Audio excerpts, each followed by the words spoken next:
때. 자, failure는 그냥 집어치우고 APU가 고장났다는 가정하에 바로 진행하도록 하죠. 그리고 뭘 볼까요? 서비스에 가서 퓨얼 가서 퓨얼 트럭 불러서 8톤? 8톤 정도면 뭐 적당한 것 같아요. 적당한 것 같고 패신저도 예, 뭐 적당한 것 같습니다. 또 리무브를 했고요. 카고도 뭐 이 정도 있다고 가정하죠. 괜찮은 수치인 것 같아요. 그래서 지금 보면은 APU가 고장이 났으니까 제가 말씀드렸던 GPU가 있고 ASU하고 ACU가 원래 붙게 되는데 ASU는 사실 요거는 아니에요. 요게 좀 이게 그러니까 노란색에 검은색 바탕이잖아요. 이 지금 요 연결된 게 그리고 되게 좀 두껍죠. 이게 보통은 ACU거든요. 에어 컨디셔닝 유닛이 해가지고 에어컨 바람을 이렇게 만들어서 이렇게 쐬주는 거죠. 비행기 구멍으로 딱 집어넣어서 에어컨 바람을 만들어서 에어컨 기내에 공급을 하는 방식인데 이 ASU는 이것보다 좀 관이 좀 더 작아요. 직경이 좀 작고 보통 주황색으로 돼 있거든요. 근데 이거는 구현이 안 돼 있는지 ASU랑 ACU랑 같이 통합이 돼 있어요. 그래서 그냥 연결돼 있다고 가정하겠습니다. 그래서 이렇게 연결이 돼 있다. 그리고 전기도 같이 연결이 돼 있다. 그래서 이제 조종사들이 보통 해야 될 게 이런 상황이 되면은 그러면은 오늘 뭘 해야 될까 하면서 리뷰를 한번 해야 돼요. 그래서 오늘 제가 준비한 게 F컴이라고 해서 지금 이게 몇 페이지짜리지? 이게 3,500페이지인가요? 뭐 아무튼 그랬던 것 같은데요. 에미레이츠 이거 그냥 구글에 있더라고요. 319인데 320도 뭐 비슷하다고 보시면 되겠습니다. 이게 지금 페이지가 3,520페이지짜리 매뉴얼이에요. 보통 한 그 정도 하거든요. 근데 여기 쭉 보시면은 APU 같은 거는 과연 프로시저가 어디에 있을까? 그러면은 APU가 고장이 났다. 그러면 그 절차가 과연 어디 있을까? 그럼 이제 이 F컴이라는 게 보면은 General Information, Aircraft System, Procedure, Limitation, OEB 뭐 이런 식으로 쭉 나와 있죠.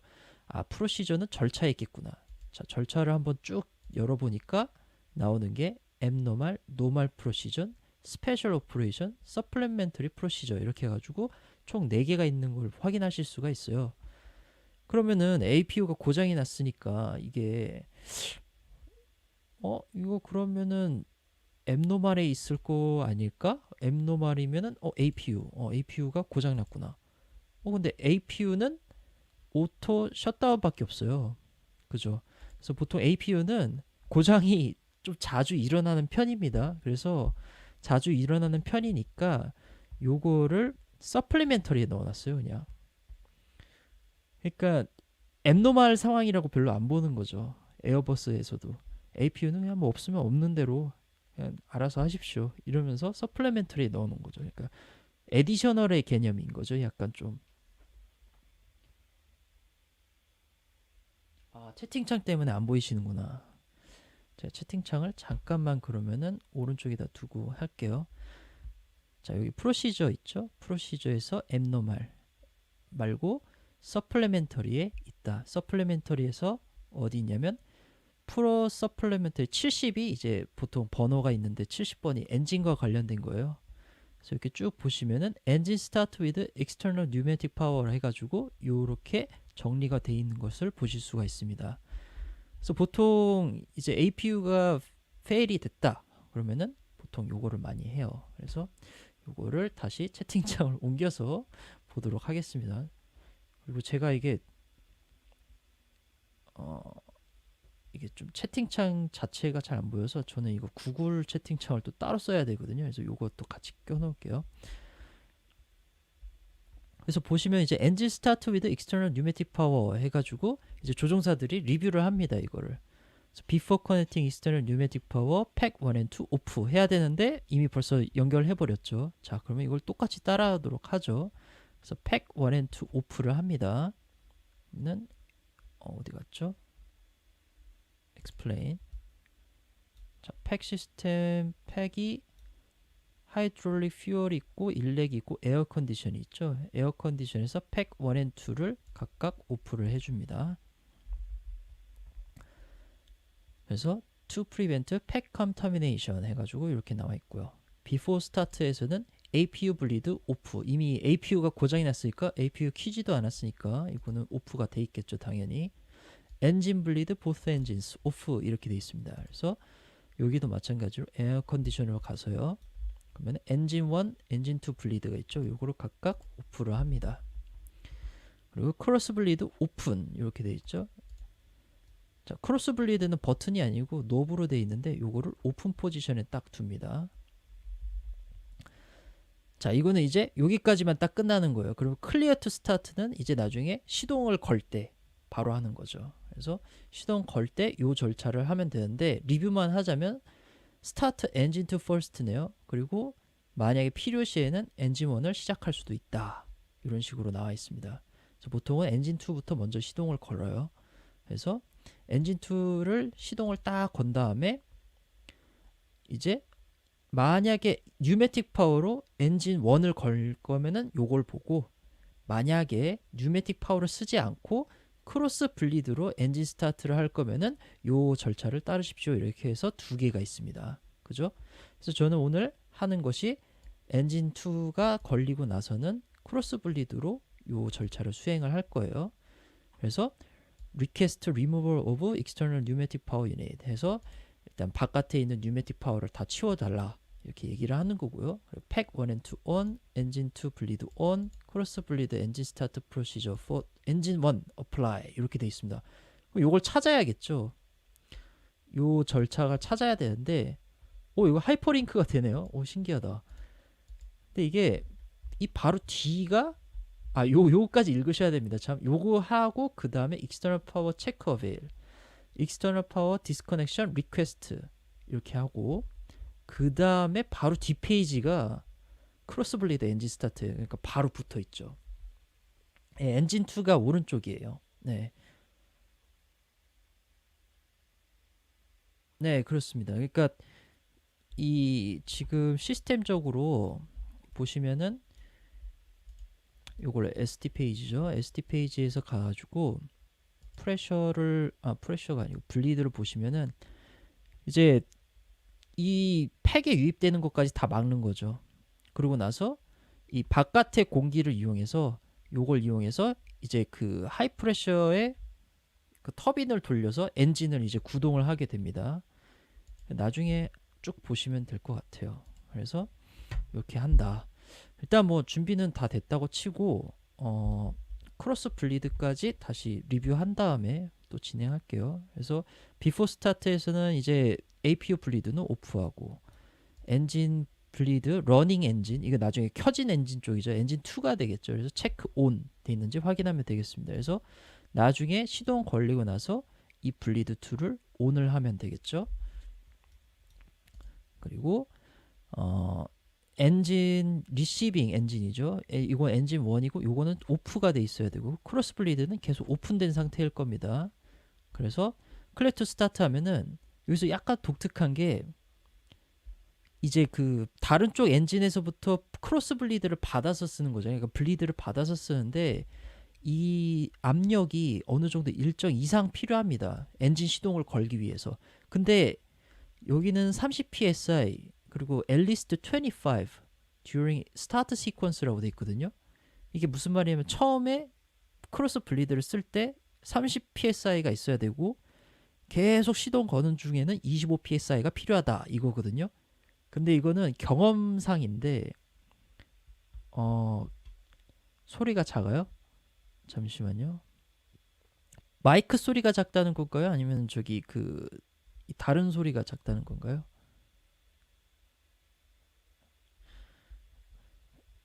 일단은 계속 말씀드리면 경험상으로 이게 25 psi가 안 돼도 시동은 걸리긴 걸리더라고요.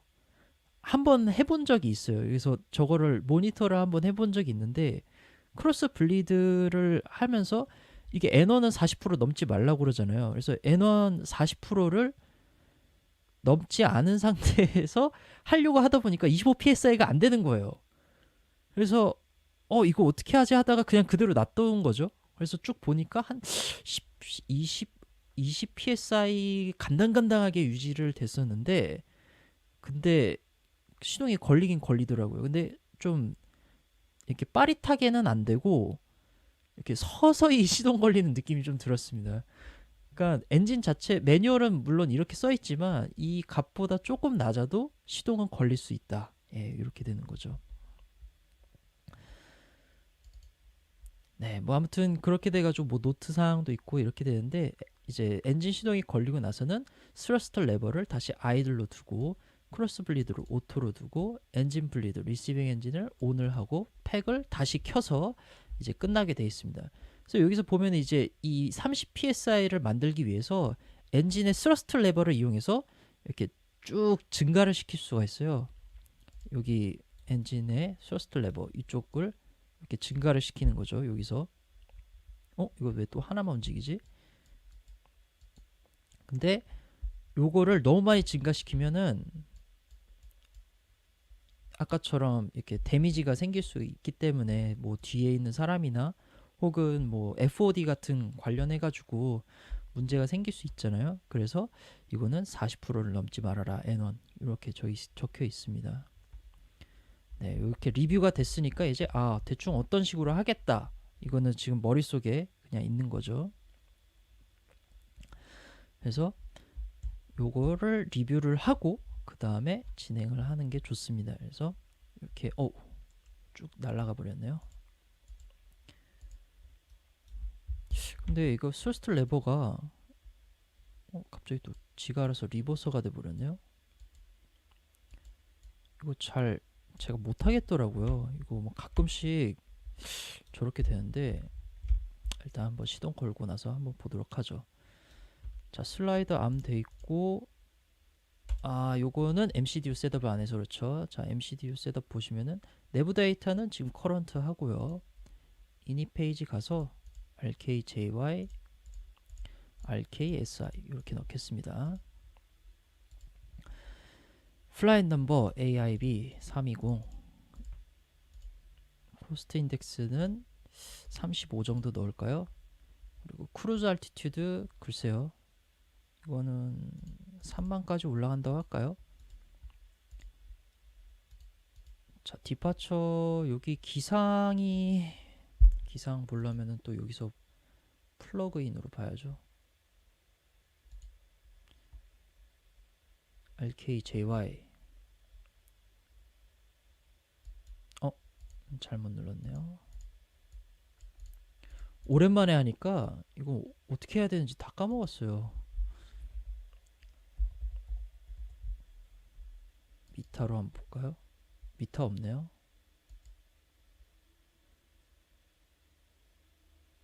노아는 뭐지?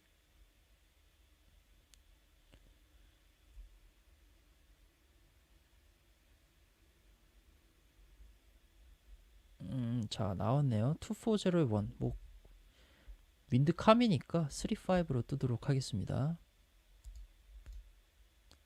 보통은 테단으로 나가죠. 테단은 로미오로 해서 셋업을 할게요. 그리고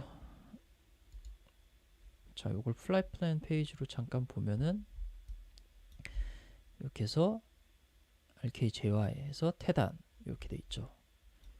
근데 제가 여기 웨이포인트에 해박하지가 못해가지고 스코타 있고, 그렇네요. 이게 테단이 이렇게 돼 있지 않고 무슨 웨이포인트로 이었는 게 좋을까 지금 생각을 하고 있었는데, 테단 제가 왜 양키 711의 그 웨이포인트밖에 기억이 안 나네요 지금.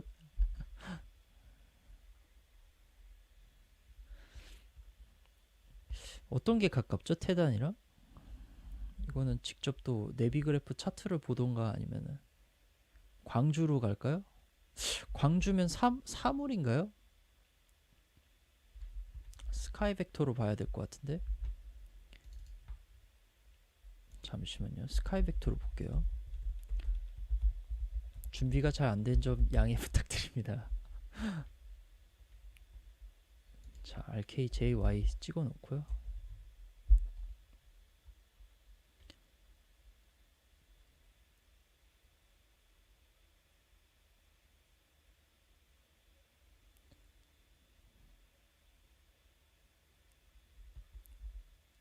로딩 하는데 좀 걸리네요.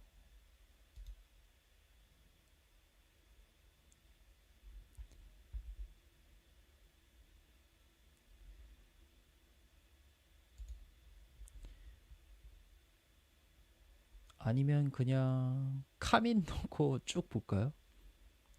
여기다가 테단 다음에 넥스트 웨이포인트를 카밋으로 놓고 에어웨이즈 양키 722 이렇게 해서 올맨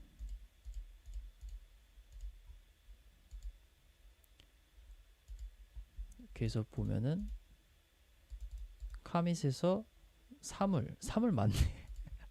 기억이 안 나니까 이게 예, 사물 막사 아타소 페블이 이렇게 돼 있는데 여기 어디 있는지 한번 볼게요. 네, 사물 정도가 딱 적당한 것 같죠? 그냥 요거를 없애고 테단하고 사물이랑 이어서 막사 아타소 올맨으로 해서 갈게요. 그리고 어라이벌은 ILS 런웨이 33 라이트로 해서 올맨 1 파파 어라이벌 비아 플룬 예, 플룬으로 해서 들어가야겠죠. 올맨 원 파파니까 파파가 P잖아요. 그래서 플룬에 보통 연결이 돼 있죠. 그래서 네, 플룬 이렇게 입력돼 있는 거 확인했고요. 네, 된 것 같죠? 라디오 내부 필요 없을 것 같습니다. 카피는 액티브 해놓고 그리고 IRS 이닛은 항상 제가 GPS대로 해놓죠. 그래서 GPS대로 해놓겠습니다. 원래는 알아서 온라인이 돼야 정상인데 요거는 항상 그렇더라고요. 자, 퍼포먼스 데이터는 그냥 플랩스 원 테이크오프 해도 충분할 거예요. 그리고 트림 트림은 업 0.7 1.7이네요 1.7 토가로 뜨죠. 그냥 토가로 뜨고 플렉스는 없으면 되죠. 그리고 이니 브라보에 제가 이걸 안 넣어가지고 웨이 리퀘스트 해가지고 한 번에 다 넣겠습니다. 알터네이터 안 잡혀 있는데 뭐 김포 정도 잡아도 괜찮을 것 같고요. 근데 굳이 알터네이트 안 갈 것 같으면 안 넣어도 되긴 하는데 근데 저는 그냥 넣을게요. 이게 들어가지도 않았던 걸로 기억합니다. 예, 들어가지도 않기 때문에 어차피 자 RKJY 35로 해서 뜨겠다 이렇게 넣어두시면 되겠네요. 그리고 퍼포먼스의 스피드는 요거 디폴트 값 사용해서 V1은 그냥 제가 임의로 하고 토가로 테이크오프 하도록 하겠습니다.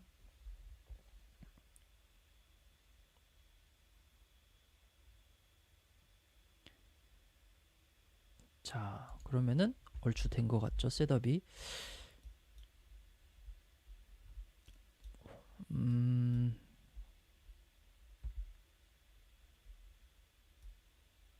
레인지가 이게 320밖에 없는 걸로 보니까 되게 또 느낌이 새롭네요.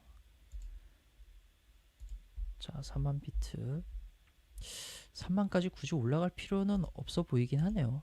너무 짧아서 260로 가죠 그냥. 네, 된 것 같습니다. 자 그러면은 셋업 다 됐고 준비도 다 됐고 했으니까 비포 스타트 체크리스트 하겠습니다.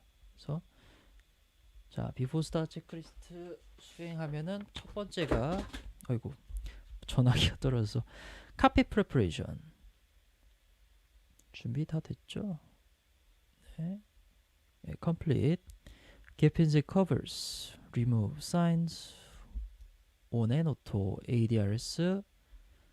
뭐 요거 봐도 되고 요거 봐도 되고 뭐 어떤 분은 또 굳이 IRS를 봐서 요거를 다 확인해야 되는 거 아니냐 하는 분도 있는데 사실 거기까지는 할 필요는 없다고 봅니다. 그냥 예, 요 포지션 요것만 봐도 될 것 같아요. 예, ADRS 내부, fuel quantity 8톤 넣었는데 벌써 140kg을 까먹었네요. 자, 테이크오프 데이터 세트 바로 레퍼런스 QNH 10 13 세트 해서 down to the line. 그죠? 자, 테이크업 푸시백 클리어런스까지 다 받았다 치고 비코 온 하고 below the line. Windows and doors 요거 보고 320은 또 이 윈도우가 또 카피 윈도우가 있기 때문에 확인을 하고요. closed. 비콘 on, thrust levers, idle, parking brake, set. 그래서 before start checklist complete. 자, 그러면은 바로 푸시백 요청하는 거를 까먹었네요. 예, 푸시백 요청하도록 하겠습니다. 이게 어디 갔어? 배럴 푸시백에서 35죠. 이렇게 가면 되겠네요. 예, 엔터 누르면 바로 되겠어요. 심이 explain 11입니다.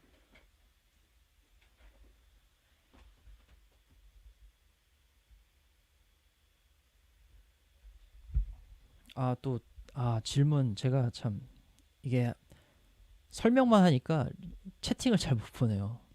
채팅에 말씀해 주신 게 여러 개 또 있는데 일단은 지금 세로나 더 킴블랙 님께서 V2, VR, V1 스피드는 현직으로 뛰실 때 테이크오프 차트에 기록이 되어져 있나요? 아니면 MCD에 자동으로 지정해 주는 건가요?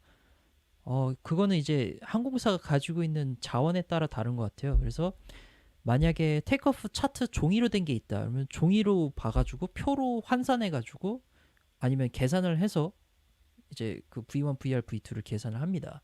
그래서 그거를 보통 이제 같이 보고 그러면 이거 쓰겠다. 혹은 이거 좀 값이 좀 이상한 것 같은데 그럼 다시 계산을 해요. 보통 그렇게 하고 아니면은 OIS가 달려있는 혹은 EFB라고 해서 이렇게 요거처럼 달려있는 게 있어요. 일렉트로닉 플라이북이죠. 그리고 OIS가 온보드 인포메이션 시스템 해가지고 에어버스에서 사용하는 건데 그 어플리케이션을 통해 가지고 계산을 해서 속도를 구할 수 있습니다. 그래서 그 속도를 보통 구할 때 기장과 부기장이 같이 속도를 구해요. 그래서 그 속도를 구한 거를 서로 맞춰봅니다. 그래서 맞춰봐서 계산이 잘못되면 속도도 다르게 나오겠죠. 그래서 그거를 보고 이제 이거는 계산 잘못됐다. 다시 계산하자. 이렇게 해서 계산을 한 뒤에 둘 다 컨펌이 됐다. 그러면은 그때서야 스피드를 기장이 쫙쫙쫙 넣고 요런 나머지 것도 다 넣게 됩니다. 원래는 그런 절차가 있어요. 근데 이건 제가 혼자만 하니까 그냥 절차 그런 건 생략하고 그냥 제가 임의로 다 넣은 거죠.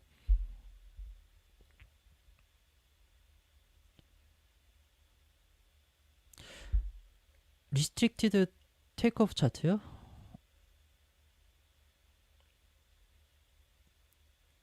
그거는 근데 이제 보통 디스패처에서 보통 그러니까 디스패처 그러니까 뭐라 그러죠? 운항관리사 쪽에서 각 활주로에 대한 그런 퍼포먼스 값을 다 갖고 있어요, 걔네가. 그래가지고 그거를 노탐 사항에 이런 데다 공지를 해버립니다. 그래서 맥시멈 테이크오프 웨이트가 어느 정도 돼야 어느 정도까지만 제한이 있다. 혹은 그걸 제한 사항을 반영을 해서 테이크오프 차트를 만들거나 혹은 테이크오프 어플리케이션에 그렇게 할 수가 있겠죠. 근데 그거는 회사 기밀 사항 아닌가요? 제가 마음대로 보여드릴 수는 없어서 어디서 뭐 구하신 게 있으면 저한테 보여주시면은 이거 이렇게 하면 돼요 이런 식으로 말씀드릴 수는 있을 것 같아요. 자, 스타트 푸시백 하죠. 스타트 푸시백 하면 안 되죠. 그렇죠? 이렇게 까먹는다니까. 자, 엔진 스타트 위드 뉴매틱 파워 해가지고, 자, 여기까지 했죠. 클리어 투 스타트 받았다고 치죠. 그럼 스타트 엔진 투 퍼스트입니다. 그래서 엔진 2는 그냥 노말로 거시면 돼요. 그래서 여기서 자, 엔진 모드 셀렉트 이그니션 스타트, 엔진 2 마스터 스위치, 요거 확인하고 엔진 2 마스터 스위치 온. 자, 그러면은 PSI가 일단은 저기 ASU를 통해 가지고 이제 들어오는 게 확인이 되죠. 그래서 이그나이터 알파가 걸리면서 점막에 불꽃이 튀면서 Z기에 Z 엔진이 이제 쭉 돌아가는 거죠.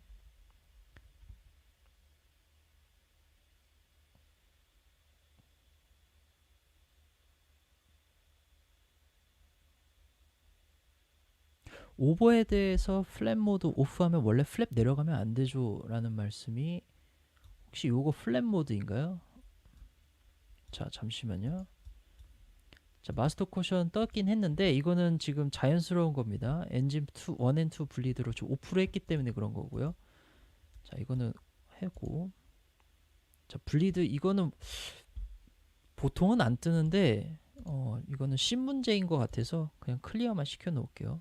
자, 스테터스는 노말 떴고요. 리무브 스테터스에서 이렇게 해놓도록 하겠습니다. 그러면 일단 시동이 한쪽은 걸렸죠.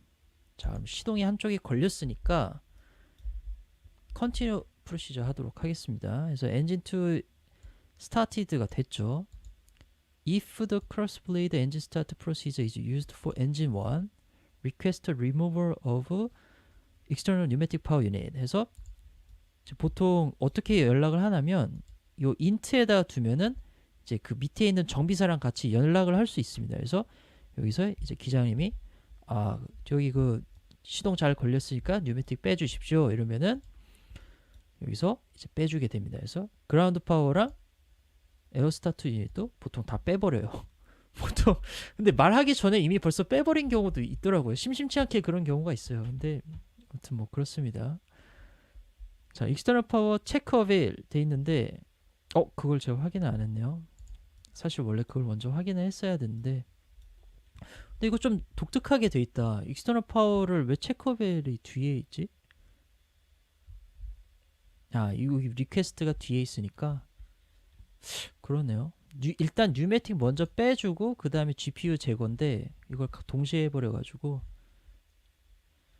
네, 어쨌든 여기까지는 지금 끝났네요. 그래서 다음에 보면은 크로스 블리드 엔진 스타트죠. 그래서 요거는 이제 푸시백 하면서도 해도 되기 때문에, 아니면 푸시백 이후에 시동 걸어도 돼요. 했기 때문에 요거는 일단 푸시백을 하도록 하겠습니다. 자, 마스터 코션을 끄고요. 스타트 푸시백.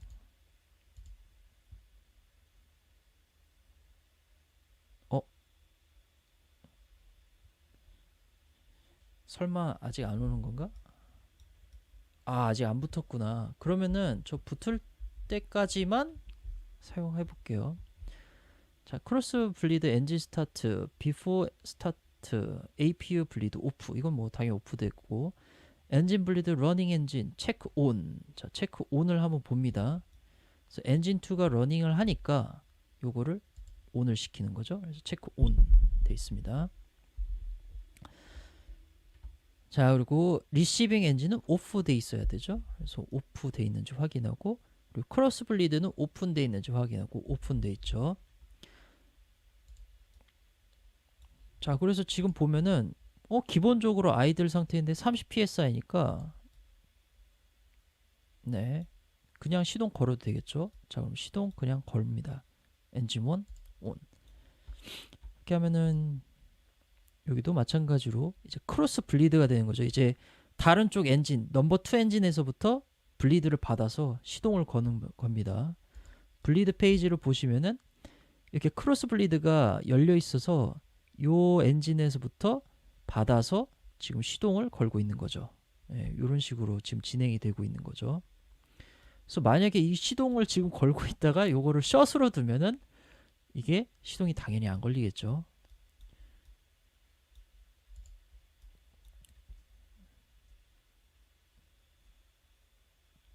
파킹 브레이크 릴리즈 해도 될 것 같아요. 어차피 아이들 상태에서도 지금 시동이 걸렸기 때문에. 네, 완전히 시동이 걸렸죠. 자, 그러면은 스테빌라이즈 콜과 함께 보통은 그래서 애프터 스타트를 한번 보도록 하죠. 서스트 레버, 서플라잉 엔진 레버 아이들인데 어차피 건든 적도 없어서 아이들 상태입니다. 크로스 블리드는 오토에 두도록 할게요. 그래서 이거를 오토. 그리고 엔진 브레이드 리시빙 엔진 온 이렇게 되어 있죠. 그래서 이것도 온 하고요. 팩 1 and 2 온. 예, 이것도 온 하겠습니다. 그리고 나서 끝. 그러면은 크로스 블리드 엔진 스타트 체크리스트 컴플릿 하면서 두꺼운 책이 있는데 그거를 이제 저기 옆에다 던져 놓고 이제 노멀 프로시저만 진행을 하면 되겠죠.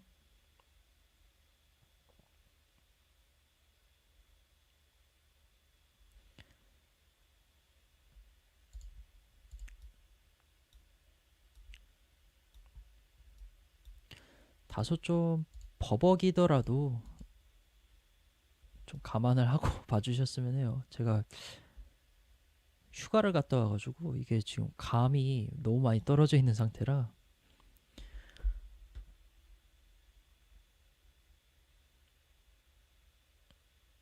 엔진 1부터 키는 경우도 있나요? 예, 키는 경우도 있어요. 그러니까 보통 그런 경우는 뭐 장비가 엔진 넘버 오른쪽에 있을 경우, 그러니까 오른쪽에 보통 장비가 있으면 엔진 1부터 키는 경우도 있어요. 왜냐면은 장비가 있는데 거기서 엔진 시동을 키다가 그 장비 다 부서지면은 잘못해가지고 부서지면 안 되잖아요. 그래서 장비의 위치나 혹은 뭐 그 시설의 여건, 공항 그 터미널에 뭐 오른쪽부터 시동을 걸면은 뒤에 있는 항공기가 뭐 또 데미지를 받을 수 있을 것 같다. 그러면은 그거를 고려해서 그러면 1부터 시동을 걸면 됩니다. 부기장으로 입사하기 위해서는 선발대 졸업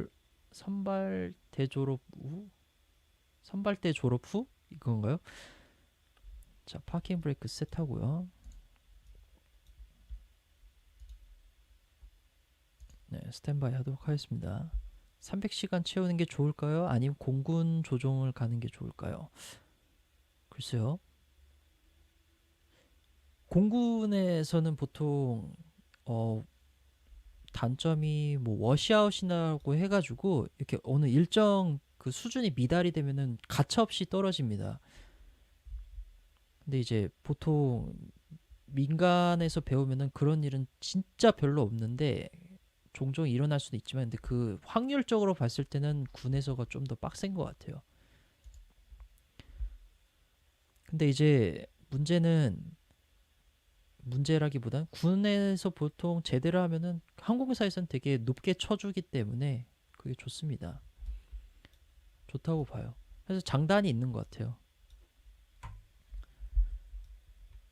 자, 토크가 빠져나갈 때까지 잠깐 기다리고요.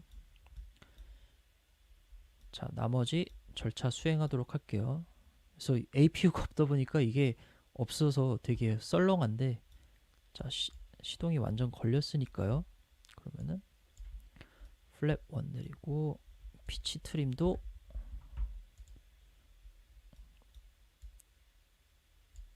업 1.7 네, 이렇게 세트해주고 자, 뭐 대충 다 된 것 같다. 그러면 애프터 스타 체크리스트를 한번 수행하도록 하겠습니다. 자, 애프터 스타 체크리스트 수행하면 또 체크리스트를 제가 띄워드릴게요. 자, NTIS 오프, 이캠 스테터스 체크드, 피치 트림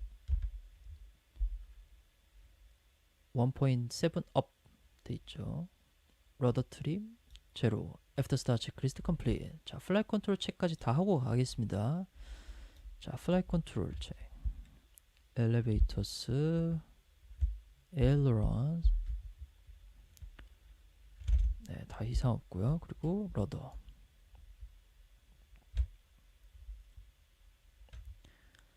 네, 이렇게 체크를 하고 기장 체크하고 보통 부기장도 바로 체크를 하거든요. 근데 러더는 같이 연결돼 있어서 러더 체크는 안 하고 그냥 엘리베이터와 에일로런만 둘이, 그러니까 부기장이 체크를 합니다. 그러고 나서 부기장이 하는 일은 뭐 PWS도 키고 뭐 이런 것도 키고, 티카스 TARE는 나중에 해도 되는데 그냥 지금 킬게요. 그리고 이것도 오버브로 돼 있어야 되고, 나머지 돼 있고, 오토 브레이크 맥스에 두고, 그 다음에 테이크 컨피규레이션 테스트. 자, 캐빈은 이거는 뒤에서 레디를 눌러주면 되는데, 팹이라고 해서 이제 플라이트 어텐던트 패널이 있어요. 그게 이제 L1 도어라고 해서 비행기 가장 앞쪽, 뭐야 이거 저 뭘 단축키를 눌렀는데 이게 떠버렸네요.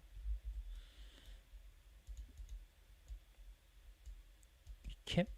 뭐지 이거? 이거 닫는 방법을 모르겠습니다. 뭘 눌러야 없어지는지도 모르겠고.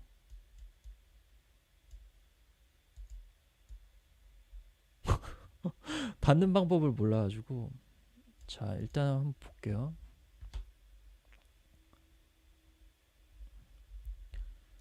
여기 L1 도어죠. 여기 L1 도어. 그래서 여기에 들어가자마자 왼쪽 보면은 저 캐빈 누나분들이 조종하는 패널이 있거든요. 근데 패널이 여기 있어요. 숫자 글쎄요. 그냥 이거를 최소화해 놓고, 잘 안 보이죠? 이러면 이렇게 해 놓을까요? 그냥 아예 안 보이게 여기다 숨겨놔야지. 이렇게. 네, 안 보이네요. 자, 여기 보면은 이제 캐빈 레디가 있거든요. 그래서 캐빈 레디를 딱 눌러주면은 여기가 캐빈 레디가 됩니다. 그래서 준비가 됐구나. 그래서 자, 이제 비포 테이크업 체크리스트를 할게요. 비포 테이크업 체크리스트, 플라이 컨트롤 체크드, 플라이 인스트루먼트, 클라임 레벨 5000, 1, 2, 1, 3, 다 체크드, 브리핑, 컨펌, 플랩 세팅, 컨프 1 같이 확인해 주고요. V1, VR, V2, 플렉스 템퍼레처 해서 V1 128, VR 130, VR 130, V2 134, 토가 테이크오프 이렇게 되고요. ATC set, EK 메모, 테이크오프 노블루 해서 down to the line.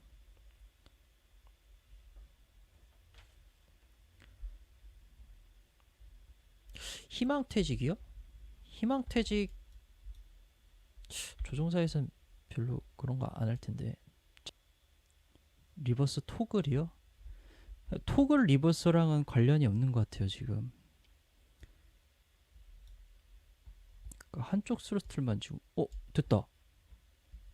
됐습니다. 사실 원래 노즐라이 택시도 해야 되는데 이거 뭐 다 까먹고 저거에 지금 신경 쓰느라고.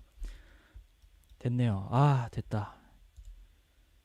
이제 안 만지겠습니다.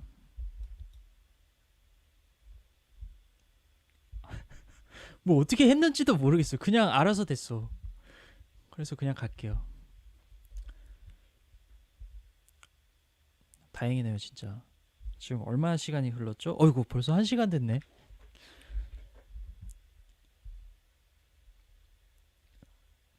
지금 아마 난리가 났을 겁니다 뒤에.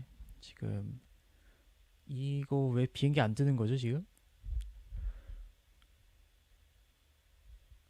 그럼 이제 저기 객실 언니분께서 이제 저 기장이 좀 초짜인 것 같은데요.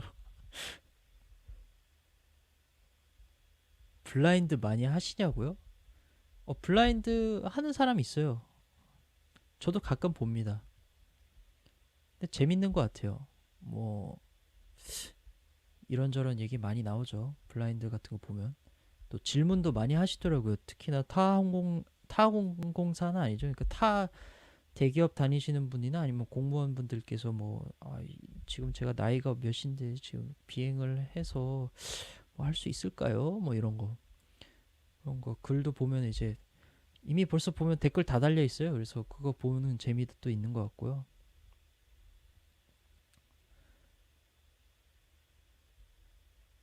네, 320입니다.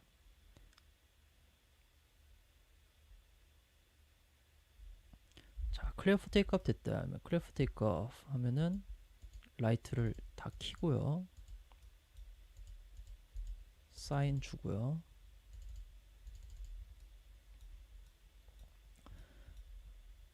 웨더 레이더 온 됐고, 자 브레이크는 내가 기억은 한다. 네, 브레이크 조금씩 밟아가면서 들어가도록 하겠습니다. 자 그리고 빌로우 더 라인. 자 케빈 크루 어드바이저 엔진 모드 셀렉터 노멀이고 팩 1 and 2 온 돼 있죠. 그래서 before takeoff check is complete, clear for takeoff, runway 135. 생방 해달라고요? 근데 제가 이거 보시면 아시겠지만 생방 하는 거 보시면은 답답해서 아마 돌아가실 겁니다. 그래서 사실 저는 약간 좀 만담가도 아니지만 그래도 사실 비행 보여드리는 것보다는 그냥 수다 떠는 게 좀 더 나은 것 같아요. 리버스로 후진 되냐고요? 제 영상을 보시면 아실 수 있습니다. 역추진 영상을 보시면 가능할지 안 할지 거기에 다 적어놨거든요. 적어놨다? 영상으로 제작해놨거든요. 자, 35.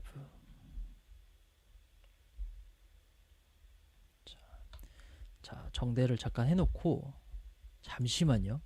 저 뭔가를 하나 말씀드리고 싶은 게 있었는데 여기 택시 라인 보면은 활주로 끝에 안 있잖아요. 근데 이거 어떤 기장님이 말씀해 주셔서 지금 생각나서 말씀해 드리는 건데 이 여기 이렇게 가서 비행기를 이렇게 요선 따라 가지 않고 아 나는 진짜 한 30피트라도 내 것으로 만들겠다 해가지고 이렇게 가서 직각으로 딱 이렇게 세우시는 분이 있어요. 근데 어떤 기자님이 이거에 대해서 되게 재밌는 말씀을 해주셨는데 그게 무슨 말이냐면 이거 날씨 좋을 때만 활주로가 보이니까 직각으로 하지 날씨 안 좋을 때 로우 비지빌리티일 때는 요 라인 따라서 택시를 하지 않느냐. 근데 상황을 봤을 때 이거 라인을 따라가는 상황이 날씨가 좋을 때 따라가는 게 맞지. 직각을 하는 거는 사실 날씨가 안 좋을 때 해야 되는 게 더 맞지 않느냐. 근데 왜 우리는 반대로 하고 있을까? 이런 의문을 하시더라고요. 그래서 생각해보니까 그런 거예요, 진짜로. 굳이 날씨 좋을 때 직각 보행할 필요가 있나? 라는 생각이 좀 들었어요. 이거는 뭐 사람들마다 이제 조종사들마다 하는 방법이 다 다르기 때문에 그런데 그럼 왜 날씨 안 좋을 때 왜 직각 보행 안 해? 이렇게 생각할 수가 있겠더라고요. 뭐 모르겠습니다.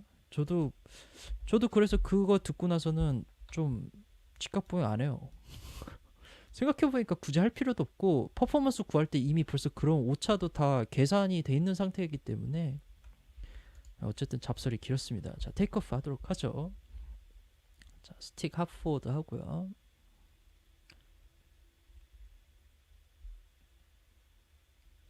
자 스테빌라이즈 그래서 토가 토가를 한번 쳤기 때문에 지금 토가가 안 뜨는 거예요. 그래서 원래 맨토가가 떠야 되는데 맨토가 SRS 런에 오토 소스도 그냥 꺼져버렸네요. 이건 제가 나중에 인게이지 할게요.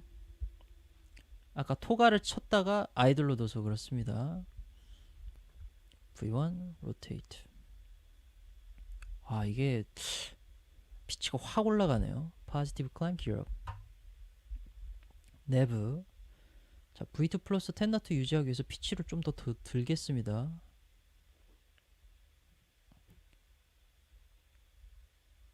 이게 플라이트 디렉터가 방금 없어졌죠. 이렇게 쭉 피치를 올리면 플라이트 디렉터가 없어지는 거 보실 수 있습니다. 이게 왜 그러냐면 너 피치 너무 많이 들었어. 플라이트 디렉터 따라가지 말고 일단 피치부터 조정해. 요거거든요. 그래서 빨간색 삼각형이 이렇게 쫙 나오죠. 자 오토 서스트를 인게이지를 해놓고요. 자 레버 클라임 First climb, auto thrust. 자, 오토파일럿 걸고 신나게 가겠습니다.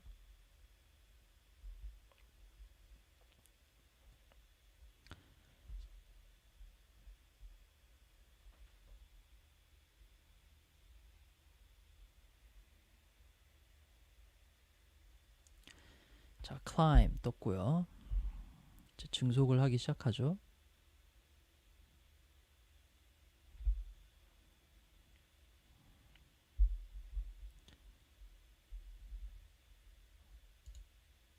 턴 잘 하나요? 잘 하네요. FD가 근데 순식간에 왼쪽으로 움직이는 느낌이 들어서 자, 플랩스 업 할게요. 플랩스 제로. 스피드 체크 하고 플랩스 제로인데 자, 스피드 알트 컨스트레인 스타.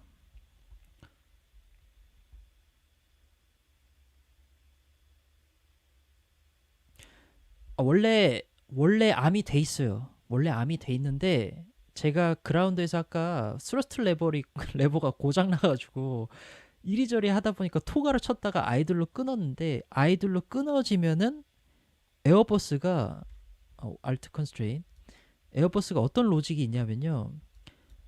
오토 스러스트가 그냥 끊어져요.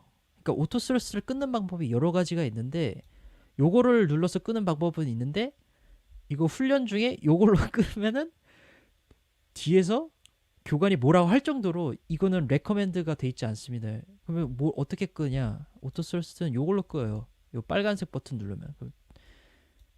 아니면 다시 인게이지 하고 싶으면 오토 스러스트 누르면 돼요. 근데 이거 말고도 하나 방법이 있는데 하나 방법은 아이들로 하면 오토 스러스트가 그냥 끊어집니다.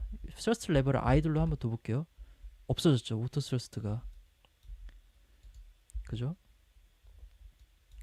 그러니까 이렇게 세 가지 방법이 있어요. 요걸로 끄거나 요걸로 끄거나 혹은 아이들로 해서 꺼버리거나. 방법은 여러 가지입니다. 근데 제가 아까 토가를 쳤다가 아이들로 뒀으니까 오토 스러스트가 당연히 끊어지죠. 그것 때문에. 그래서 암이 돼 있던 게 없어진 겁니다. 그것 때문에.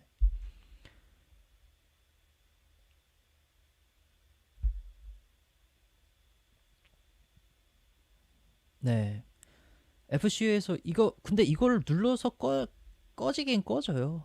꺼지긴 꺼지는데 뭐 아무튼 그렇습니다. 이거 설명이 너무 길었네요. 자, 이렇게 다 절차를 수행하고 자, After takeoff and climb 체크리스트를 볼까요? 자, 랜딩 기어 up, flaps retracted, packs on에서 down to the line.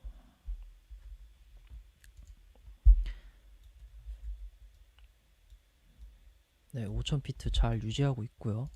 보통 5000피트 말고 그냥 바로 올라가라고 하거든요. 26000까지만 올라가죠. 비행하는 게 직업인데 즐거우신가요?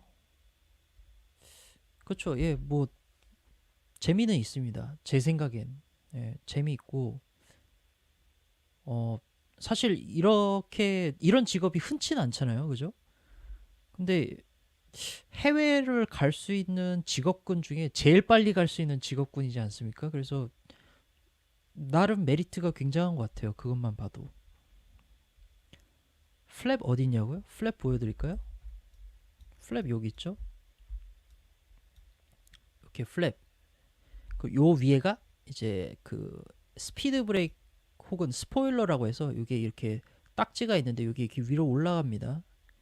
그리고 요 앞에는 슬래시라고 부릅니다. 근데 사실 플랩이 좀 더 큰 개념이고 플랩 안에 슬랙과 플랩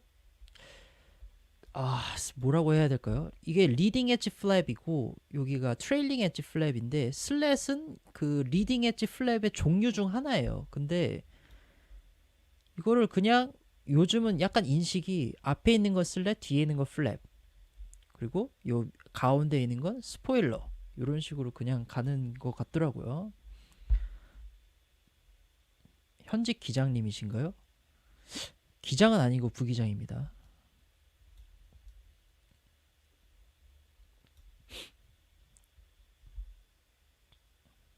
네, 양력을 더해주기도 하지만 자, 만피트 통과했으니까 시벨트는 오토 두고요. 레딩 라이트도 오프하고.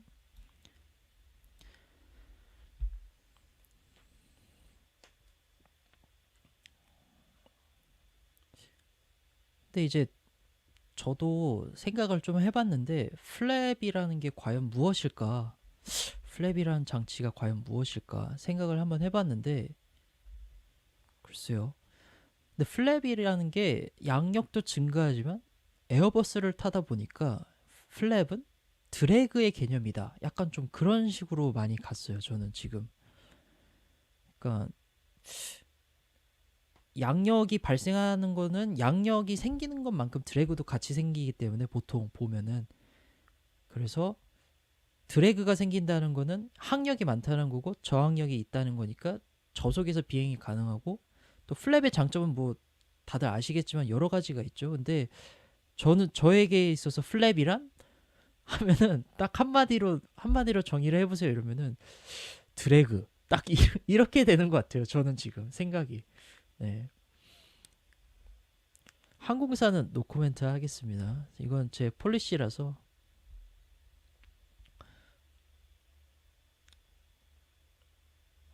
네.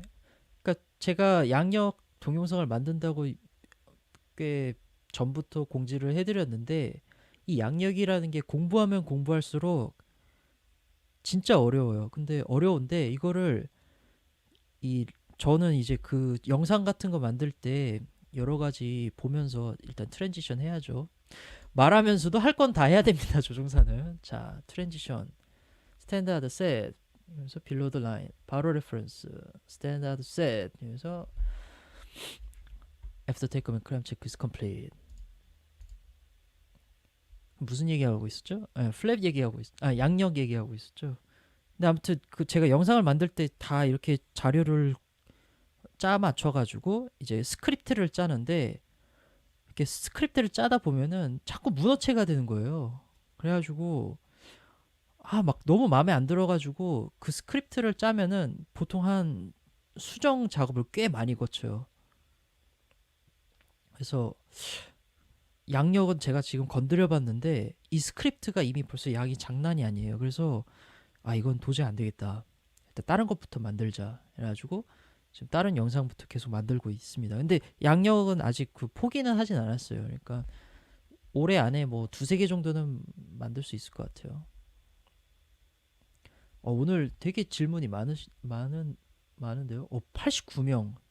사상 최대인데? 질문 제가 하나하나 답변 드릴 수 있을 것만 답변을 드릴게요.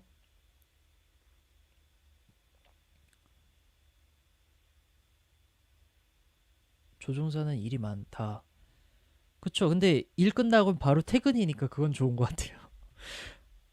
앉아서 뭔가 하는 거는 되게 많아서 좀 그렇긴 한데, 근데 순환고도에서는 딱히 할 게 별로 없고, 그리고 내리고 나서도 퇴근하면은 그때부터 또 할 게 없죠, 보통.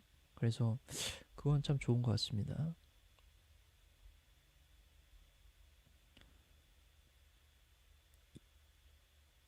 터뷸런스는 어떻게 대처하시나요? 그거는 이제 제가 지금 영상 만들고 있어서 영상 나중에 보시길 바랍니다. 예. 지금은 말씀 안 드릴게요. 오토파일럿은 이륙시부터 키는 건가요? 이륙은 기장이 직접 하는 건가요? 아니요. 그거는 이제 기장이 컨트롤을 양도를 할 수 있습니다. 그래서 오늘 당신이 테이크오프 해라. 그러면은 할게요. 아니면은 기장님한테 저 오늘 테이크오프 해도 될까요? 뭐 이런 식으로 물어보거나, 아니면은 아예 브리핑 처음에 자 오늘 뭐 국내선 4레그가 있으니까 13레그는 제가 할 테니까요. 24레그는 당신이 하세요. 뭐 이런 식으로 이미 벌써 쇼부를 본다든지 뭐 이런 식으로 가능합니다. 보통 그렇게 해요. 근데 테이크오프 할 때는 약간 독특한 게 기장이 스러스터 레버를 갖고 테이크오프를 합니다. 왜냐하면 기장이 이제 스탑 디시전을 할 때는 리젝트 테이크오프라고 하죠. 이륙 단념. 그러니까 이륙 도중에 상황이 안 좋아. 그러면 멈춰야 될 거 아니에요, 활주로에. 근데 그건 부기장이 결정하는 상황이 아니고 기장이 결정합니다. 그렇기 때문에 스로틀 레버만 갖고 나머지 모든 컨트롤은 부기장한테 양도를 합니다. 대신에 이제 비행기가 떠버린 상태라면은 이거는 더 이상 문제가 되지 않죠. 그 다음부터는 이제 PF, PM 누가 그걸 하느냐 뭐 이런 식으로 갑니다. 방송 재밌다고요? 감사합니다. BIR 체크 앞두고 퍼포먼스가 안 나오는데 어떻게 해야 할까요? BIR이 이제 베이직 인스트루먼트 레이팅인가요? 제가 잘 기억이 안 나는데, 그러니까 계기비행이잖아요. 계기비행은 머릿속으로 좀 많이 생각을 하고 정리를 해두셔야 되는 게 좋다고 생각합니다. 근데 이건 약간 수학이랑 비슷한 것 같아요. 수학은 응용 문제 던져주면은 바로바로 풀 수 있는 그런 연습을 하는 거잖아요. 그러니까 그런 식으로 연습을 많이 하시면 될 것 같아요. 친구랑 같이 편저해가지고, 야, 네가 지금 뭐 헤딩이 얼마고 어떻게 됐는데 여기 이렇게 하면 어떻게 할 거야? 뭐 이런 식으로 해가지고 서로 이렇게 토론을 하거나 아니면은 계속 그거를 연습하는 수밖에 없다고 생각합니다. BIR은 좀 그런 쪽으로 해야 될 것 같아요. 순환고도에서 방빙 장치는 항상 키나요? 아니, 항상 키진 않아요. 이제 그 방빙 장치라는 걸 키려면 일단 수분이 있어야 됩니다. 수분이 있어야 되고 온도, 수분과 온도에 따라서 이제 뭐 아이싱이 생기기도 하고 그렇기도 하는데, 이제 아이싱이 생기는 그 온도랑 그리고 그 수분이 있어요. 수분은 보통 이제 구름이나 혹은 뭐 구름이나 비, 눈, 뭐 우박 뭐 이런 것들이 있겠죠. 그러니까 수분. 그러니까 그런 걸 딱 봐서 내가 구름 속에 있고 온도가 그 아이싱이 생길 온도다. 그러면 그때는 방빙 장치를 켜야죠. 예, 그렇게 됩니다. 에어서울에서 소식 전합니다. 아, 에어서울에서 오셨네요. 캡틴 찬이님, 기장님이신가 봐요. 반갑습니다. 세스나 스톨 태스크 할 때 주로 왼쪽으로 스핀이 걸리는 이유가 뭘까요? 왼쪽으로 스톨이 자주 걸리는지 제가 기억이 안 나는데 리마인드 해주셔서 감사합니다. 근데 글쎄요, 그게 보통 일어나는 이유가, 보통은 스톨 걸리면 라이트 사이드로 떨어지지 않나요? 왜냐면은 그 전까지 라이트 러더를 차고 있는 상태에서 스톨 걸리면서 라이트 러더가 그 윙에 있던 리프트가 없어지면서 보통 디렉셔널 컨트롤은 끝까지 남아있기 때문에 오른쪽으로 들어갔던 게 제가 지금 기억이 나거든요. 왼쪽으로는 잘 안 들어갔던 것 같아요. 근데 어쨌든 스톨이 걸리기 시작하면은, 일단 스톨이 걸렸다 하면은 그 초기 방향성과 거의 일치하게 그쪽으로 떨어집니다. 이렇게, 그러니까 왼쪽으로 떨어지면은 왼쪽에 있었기 때문에 왼쪽으로 떨어지지 않을까라는 생각이 드네요. 뭐 제 생각은 그렇습니다. 뭐 저는 잘 모르겠어요. 이제 세스나는 안 탈 것 같아서. 자, 알트. 자, 이걸 이제 클라임 페이즈에 돼 있으니까 이거를 260로 바꿔서 어휴, 예, 크루즈로 넣겠습니다. 그럼 마크. 스피드는 상당히 빠르네요. 조금만 줄여서 가죠. 스피드로 체인지해서 290 너트로 가도록 하겠습니다. 네, 저기 뭐 TAT 10도, SAT 마이너스 40도 하는데 그거를 이제 설명을 하면은 말이 너무 많아질 것 같아서, 예, 그냥 온도로만 말씀드렸는데, 보통 요거를 보고 이제 방빙 장치를 킬까 말까 결정하는 중요 수단이 되죠. 자, 엔터 데스티네이션 데이터인데, 여기서 중요한 게 제가 기상을 설정을 해야 돼서, 잠깐만요. 기상을 캐슬이 할 수 있는 기상으로 바꿔 놓겠습니다. 그래서 QNH1013 15도 적당하네요. 예, 이렇게 하죠. 예, 이게 기상을 좀 바꿨기 때문에 잠깐 그런데, 자, 잘 맞춰 놓겠습니다. 셋업만 후딱 하고 잡담하도록 할게요. 15도. 자, 이거는 뭐 윈드 카메라서 00 넣을게요. 자, 컴플로 내릴 거고, 자, MDA DH가 있는데 캐슬이 브라보다 그러면은 이거를 그냥 노 이렇게 넣으면 됩니다. 혹은 노 DH도 들어갈걸요? 노 DH? 노 DH 한번 넣어볼까요? 안 들어가네요. 노 DH 이렇게 넣어야 되나? 아니면 넌도 안 들어가네요. 제가 알기로는 요게 노 DH, 노, 넌 요 세 개가 들어갔던 것 같은데 모르겠습니다. 아무튼 일단 노를 넣을게요. 자, 그리고 3020. 네, 자 이렇게 되고 셋업 컴플릿은 아니지만 그냥 요 정도만 셋업해 놓고 자 캣투캐슬이 어프로치를 할 건데 원래는 요것도 리뷰를 하는 게 좋습니다. 그래서 리뷰를 하시면 여기도 서플리멘터리 하고 스페셜 오퍼레이션 여기서 보면 이제 쭉 여러 가지가 있는데 여기서 로우 비지빌리티가 원래는 스페셜 오퍼레이션, 노멀 오퍼레이션 여기에도 있긴 한데 요 서플리멘터리에 있었나? 애드버스 웨더 그쵸 여기 있죠. 그래서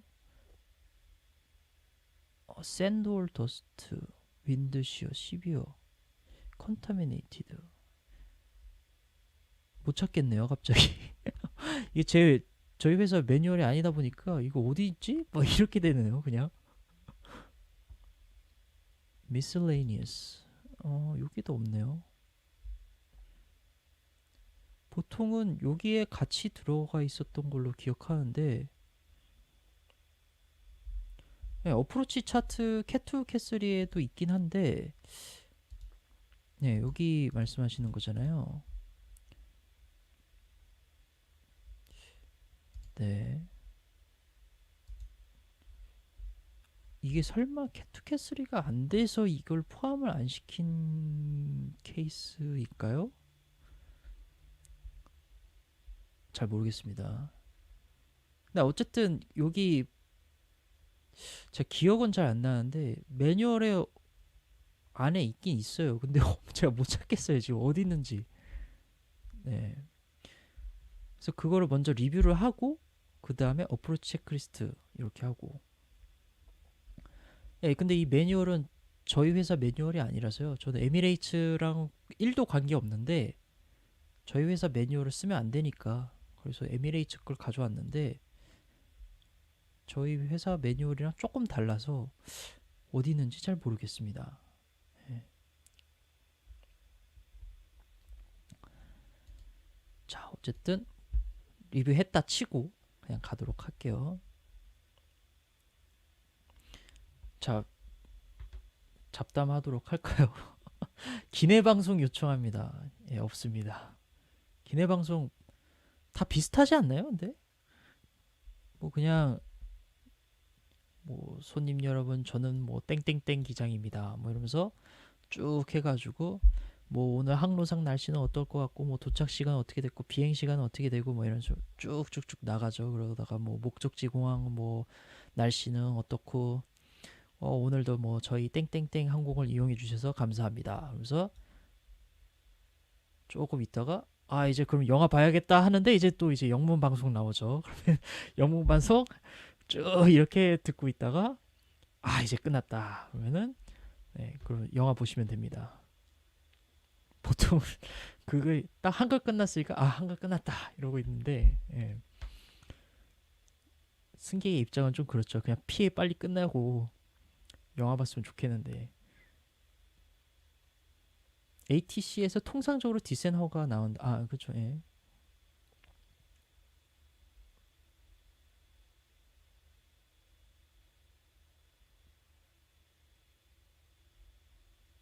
예, 안녕하세요. 임큐 임큐 임프님이네요. 캣 1으로 할 때는 DH에 입력하면 되나요? 아니요, MDA에다가 보통 입력을 많이 합니다. 잠시만요. 보통은 이제 캣 1 같은 경우에는 바로라고 해서 저기 기압 고도계를 이용해서 랜딩을 하기 때문에요. 그래서 지금 약간 렉이 걸려서 조금 기다릴게요.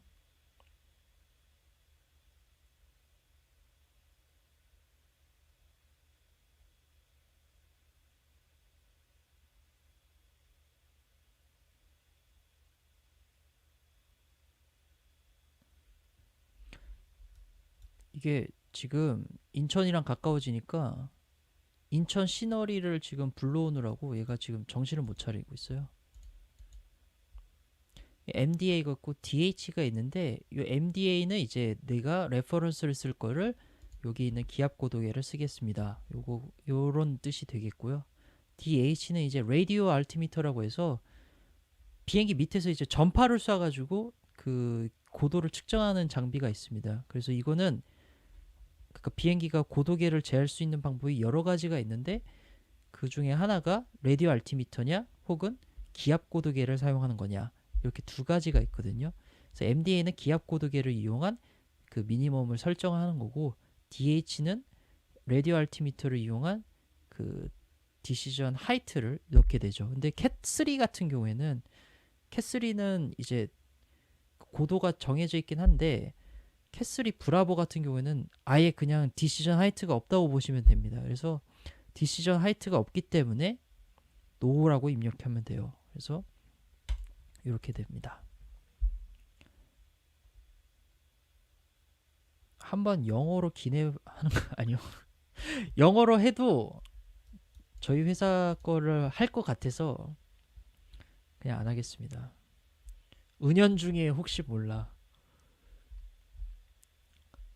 자, 올맨 거의 다 와가니까 슬슬 디센 해야겠죠? 300너트 정도 유지해서 보통은 인천 가는 거는 18,000까지 디센을 시키죠. 그래서 18,000. 솔스타일도 오픈 디센, 플라이 레벨 180 블루, 알트 블루 해서 내려갈게요. 근데 참 지금 요즘 서울 어프로치가 바뀌었죠.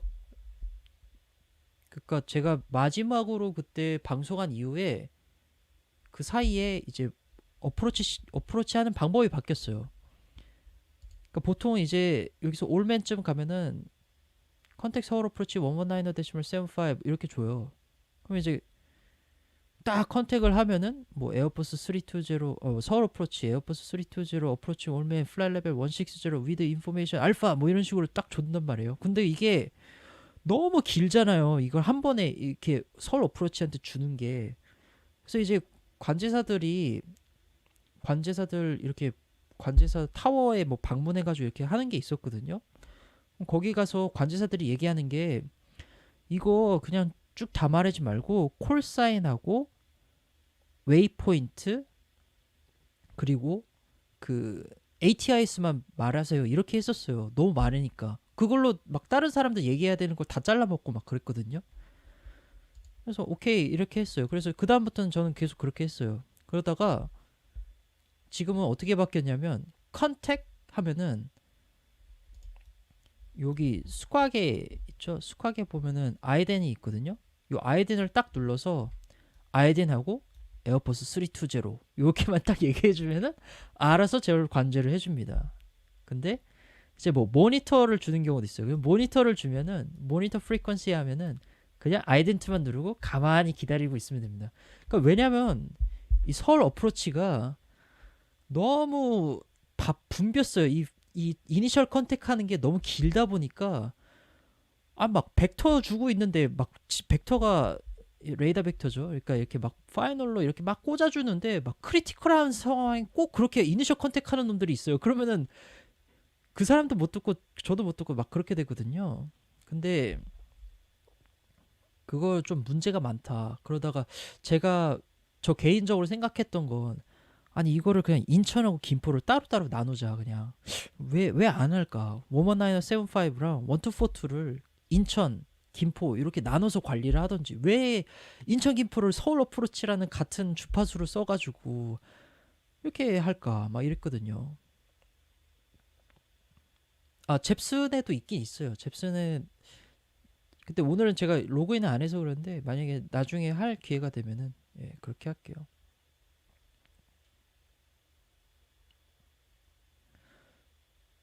인천 말고 그러니까 서울 어프로치죠. 서울 어프로치. 예. 왜 320으로 하냐고요? 이건 제가 타봐서 제가 잘 압니다. 에어버스를 탔기 때문에 에어버스는 다 비슷해요. 320, 330, 340 그리고 조금 뒤에 나온 380, 350 요 비행기들이 거의 다 비슷합니다. 비슷비슷해요. 그래서 괜찮습니다.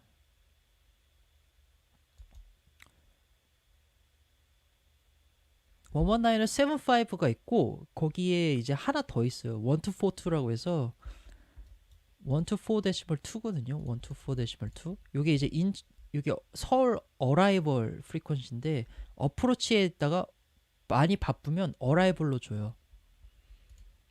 자, 7000까지 내려갈게요.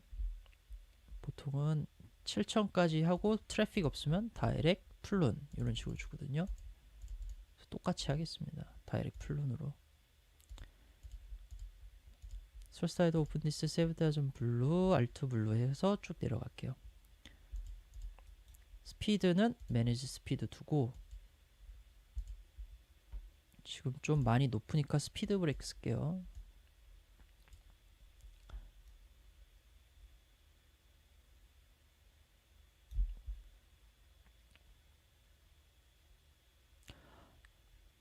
관제 공역은 이제 TMA라고 그래서 이게 많이 나눠져 있습니다. 터미널 에리아죠. 터미널 에리아. 그래서 TMA라고 하는데 이제 그게 이제 광주도 있고 제주도 있고 김해도 있고 뭐 포항도 있고 뭐 아무튼 그게 TMA가 여러 가지로 되어 있습니다. 그래서 그 TMA를 따라서 이제 서울 어프로치, 뭐 제주 어프로치 뭐 이런 식으로 되는 거죠.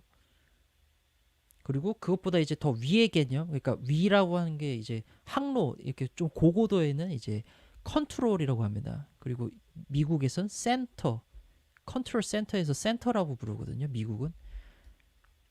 그래서 보통 이제 그 저 교신 자료 같은 거 보시면 뭐 유튜브 같은 데 있잖아요. 그러면 LA 센터 뭐 이런 식으로 얘기해요. LA 센터, 뭐 오클랜드 센터 뭐 이렇게 하는 거에 다 그 이유가 미국은 센터를 쓰기 때문에 센터라고 한다.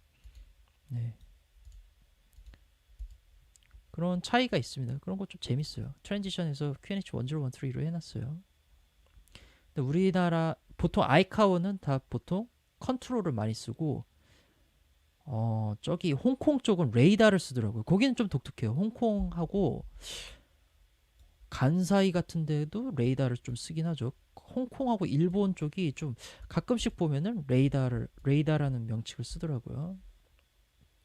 네, 오늘 오프여서 오프하고 있습니다.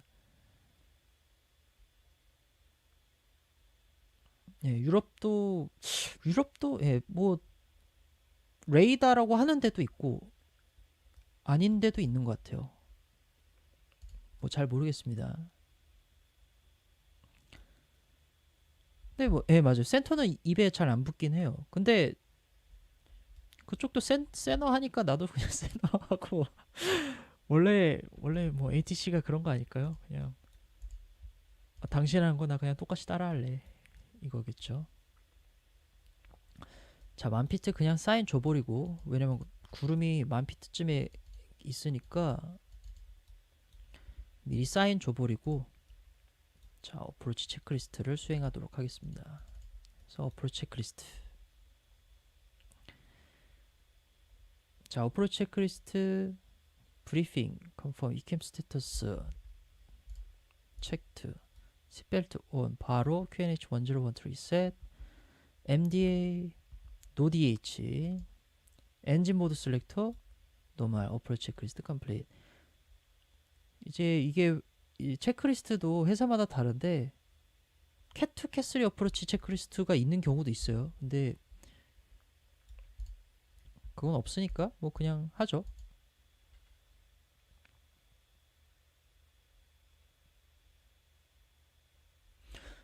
네, 잽스는 이제 보통 뭐 2주로도 변경이 되는데 저는 1주마다 바뀌는 걸로 돼 있어서 매주 갈고 있습니다. 그래서 53주인가요? 52주쯤 되면은 이제 새해가 되면은 또 그 리비전을 이렇게 마킹을 하는 게 있어요. 종이 잽슨을 받으시면 근데 이거 지금 제가 수다를 떨 게 아니고 스피드 브레이크를 써야 되는데 너무 높은데요, 지금? 네, 가능은 할 것 같습니다. 원래 만피트 이하에서는 입 다물고 해야 돼요. 자, 오토 브레이크 로 사용하고요.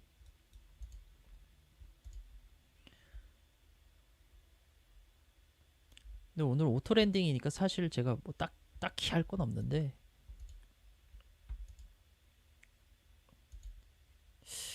약간 높아질 수도 있다. 그러면은 여기서는 어프로치 페이스를 액티베이트를 해서 다음 코더인 4000까지 그냥 셋을 해놓을게요. 원래는 3600이니까 3600 셋 해놓죠. 자, 일단 속도를 줄이고 지금 플룬을 한 1000피트 이상으로 통과할 것 같은데 뭐 이 정도는 그래도 양호한 편이에요. 근데 다만 이제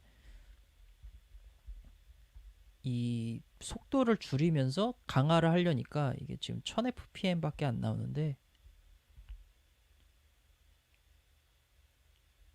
플랩을 내리면 이제 드래그가 많이 발생해서 강화율이 좋아집니다. 그래서 이렇게 해놨다가 플랩을 하나 더 내려 뭐야 피치가 내려가 있네. 자, 플랩스 1 속도를 더 줄여주고요. 스피드는 한 185나트 정도로 해서 그리고 캡처를 할 수 있어야겠죠. 그래서 어프로치 오토파일럿 1 클래스 블락 블루 캣 1 오토파일럿 1 and 2 이게 좀 멀어서 그런데 자 럭스타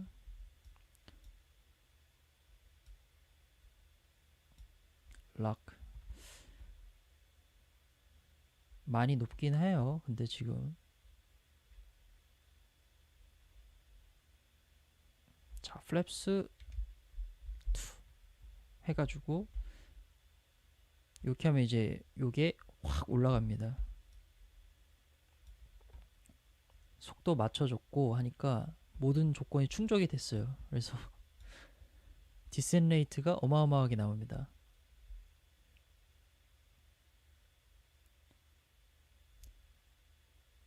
이것도 3600은 그대로 통과할 것 같아서 2600으로 딱 셋을 해놓을게요.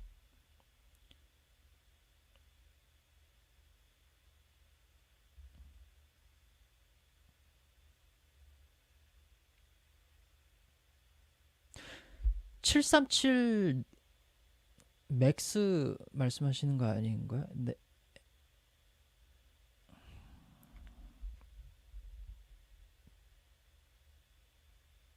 그거는 나중에 제가 또 말씀드리겠습니다. 일단 랜딩부터 하고 랜딩만 하고 바로 끝날 것 같아요. 네. 게이트 들어가는 거는 귀찮아서 랜딩까지만 하고 디센 레이트가 충분치 않으니까 캐슬리 듀얼 기어까지 그냥 다운하겠습니다. 그럼 이제 기어까지 다운하면은 드래그가 더 많이 생성이 되죠.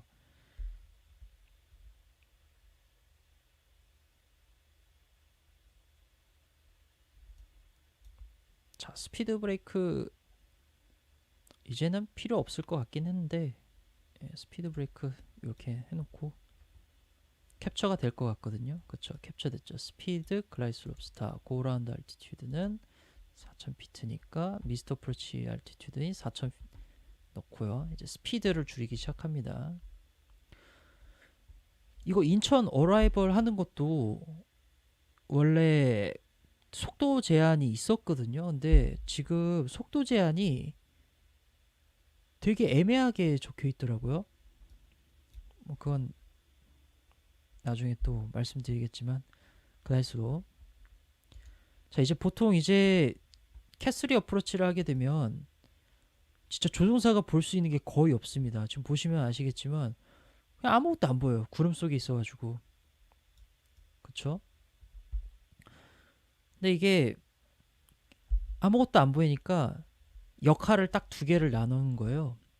그래서 기장은 안과 밖을 동시에 보고 PM 부기장은 안만 봐라. 이 계기만 보는 거죠. 그래서 눈이 빠지도록 봅니다. 이거를 부기장은. 그래서 눈이 빠지도록 보면서 무슨 문제가 생기면 바로 고 라운드를 하는 거예요. 근데 지금까지 문제가 없죠. 그럼 컨티뉴죠. 자 일단은 제가 해야 될 기재 취급을 다 까먹어가지고 네.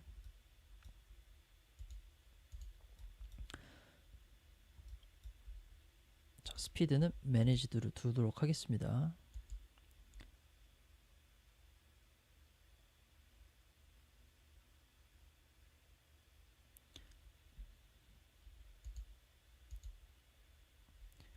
네, 지금 윤동현님께서 말씀해주신 저게 있었는데 지금은 사실 거의 의미가 없습니다. 왜냐면 이제 거기에 그런 속도로 레이더 벡터를 할 것을 예상해라 이런 식으로 적혀 있어서 되게 애매하게 적혀 있거든요. 지금은.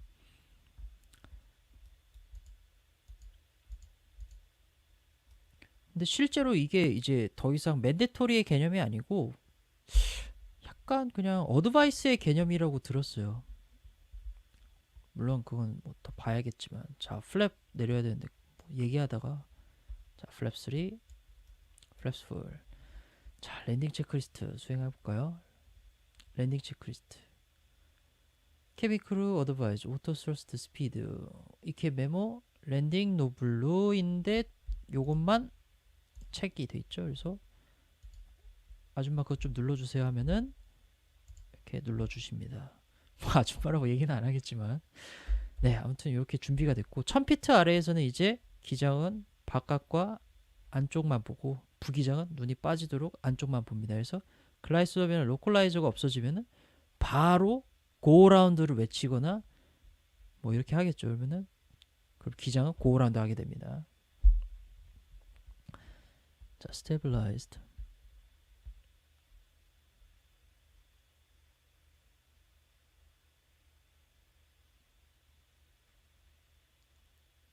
진짜 이래요. 그 캐슬이 심을 타면은 그냥 아무것도 안 보여요.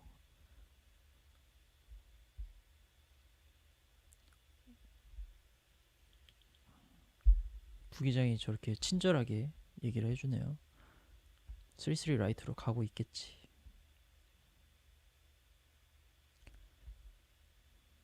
자, 어프로치 라인 인사이트 됐죠. 그러면은 오케이 가자.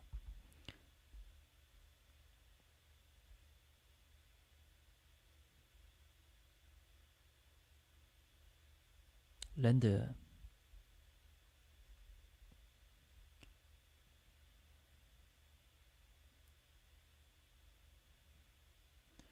한드레드 오버 뭐 이런 소리가 하나도 안 들리죠.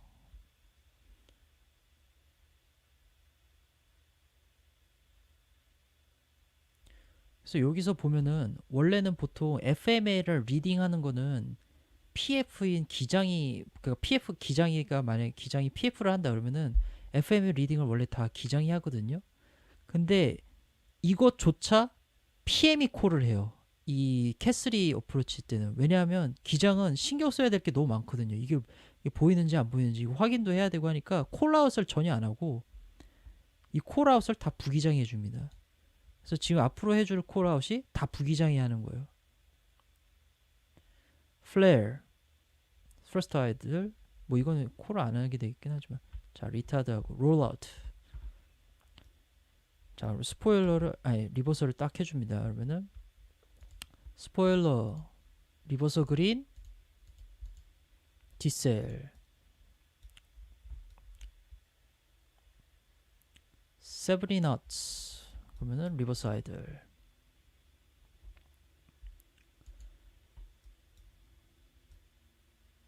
네, 이런 식으로 랜딩을 하게 되죠. 말이 나온 김에 리버서 잠깐 볼까요?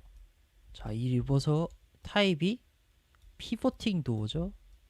저희 동영상에서도 나왔지만 이게 캐스케이드 방식은 아니고 피보팅 도어죠. 지금 보시면 이렇게 네 짝이 문이 이렇게 딱 펼쳐져 가지고 역분사하는 구조로 돼 있죠. 보시면은.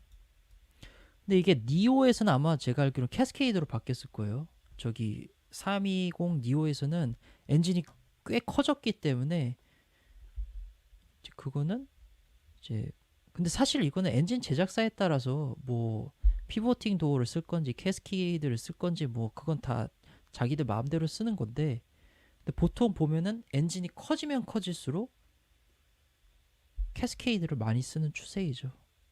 네.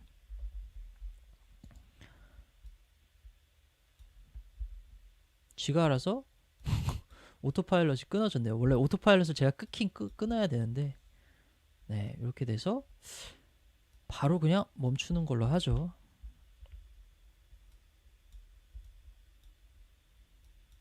자 파킹 브레이크 셋. 네, 그냥 오늘 영상은 그냥 여기까지만 하겠습니다. 어차피 게이트 들어가는 거야 뭐 평소에 하던 것이고 해서 여기까지만 하고 지금 몇 시죠? 11시 49분? 뭐 잡담 시간을 좀 갖도록 할까요? 제가 이때까지 아마 채팅이 엄청 많이 밀렸을 거기 때문에 좀 보도록 하죠.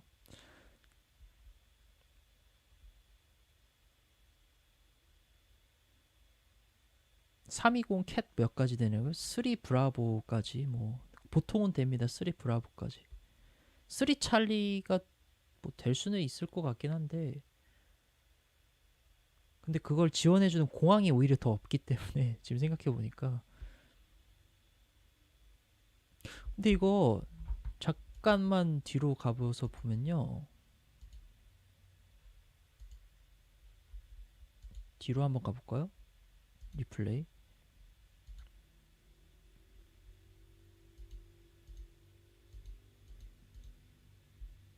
잠깐만 뒤로 가볼게요.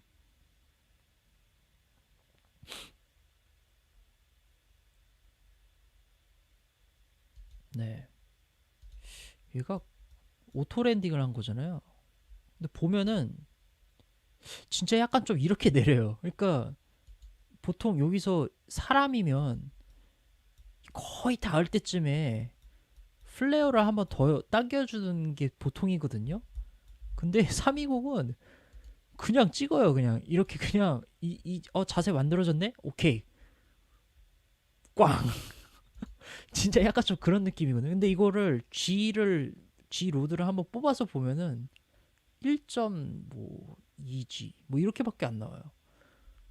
근데 사실 느낌은 거의 한 1.4G 정도는 돼 보이는데 보면은 그냥 꽝 하고 찍습니다. 이렇게.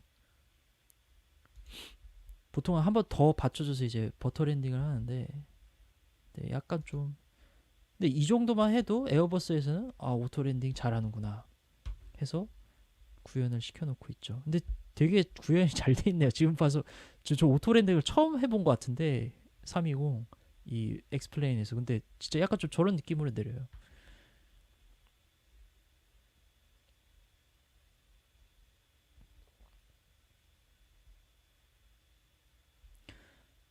네.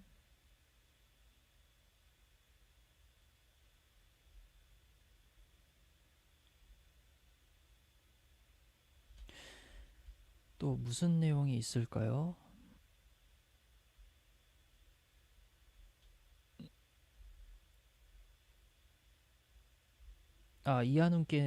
이한웅님께서 예, 적어주셨네요.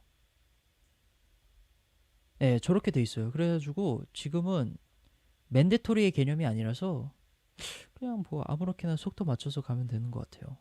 인천 어라이벌 할 때. 몇 G 이상 되어야 하드랜딩 서스펙트를 하나요? 시스템적으로 봤을 때는 1.8G 정도 찍히면 하드랜딩을 서스펙트를 합니다. 그렇게 되면 요 프린터지에서 G로드 값이 G가라서 쭉 나와요. 그럼 이제 정비사들한테 그걸 보여주는 거예요. 내가 이번에 내렸는데 G로드가 이렇게 나오더라고요. 그러면 그러면은 지금 이거 확인 한번 해보겠습니다. 그래서 정비사가 알아서 쫙 확인을 합니다. 그래서 이 저도 잘은 모르겠는데 G값인가? 뭐 아무튼 뭐 세부적으로 좀 더 알아봐야 돼요. 그래서 쫙 알아봐서 이게 정말 하드랜딩이 의심이 된다. 혹은 하드랜딩인 건지 아닌지는 잘 모르겠다. 뭐 이런 부류로 나누는 것 같아요. 그래서 이 뭐라 그러죠? 검사를 하는 게 달라집니다. 비행 후에. 그래서 약간 좀 진짜 세게 받은 것 같아요. 그러면은 굉장히 면밀하게 검사를 해야겠죠. 이거 뭐 랜딩 휠이 뭐 기울어졌다든지 뭐 이런 걸 봐야 될 거예요. 그래서 좀 더 그렇게 보는데 만약에 G가 어느 정도 좀 약소하다 이러면은 그 좀 대충 보게 돼 있을 거예요 아마. 그래서 그건 정비사님의 그거라서 저도 잘 모르겠어요. 근데 제가 듣기로는 그렇더라고요. 그러니까 이게 좀 더 세분화돼 있는 무슨 그 데이터가 있는데 그 데이터를 까봐서 아 이게 지금 굉장히 세게 내렸구나 이러면은 그때부터는 이제 의심해가지고 그런 식으로 가죠.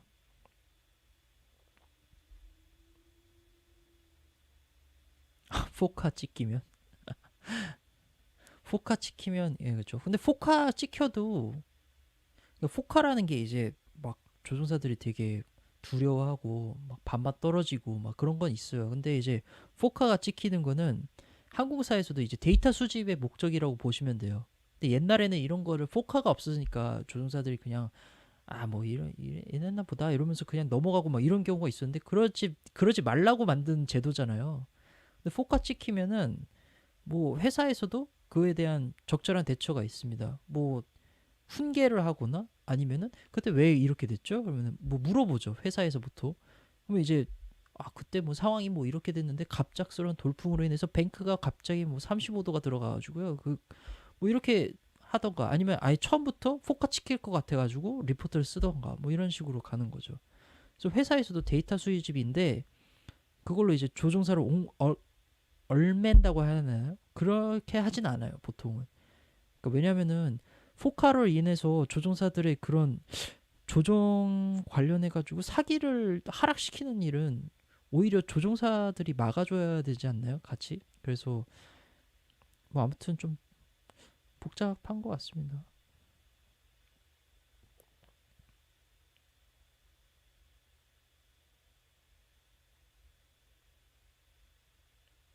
네. 아 근데 이게 항공 쪽이 워낙 좀 전문 쪽이라 맞아요. 좀 이런저런 내용이 좀 많습니다.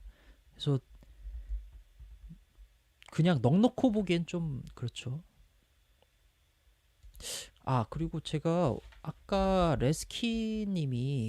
어 레스키님이 이제 그 제가 그 활동하는 네이버 카페 중에 뭐가 있냐면 그 엑스플레인 코리아가 있어요. 근데 거기서 레스키님이 말씀해 주신 건데 엑스플레인 11 개발자가 뭘 설명하는 게 있었거든요. 뭐 11 뭐야 이게?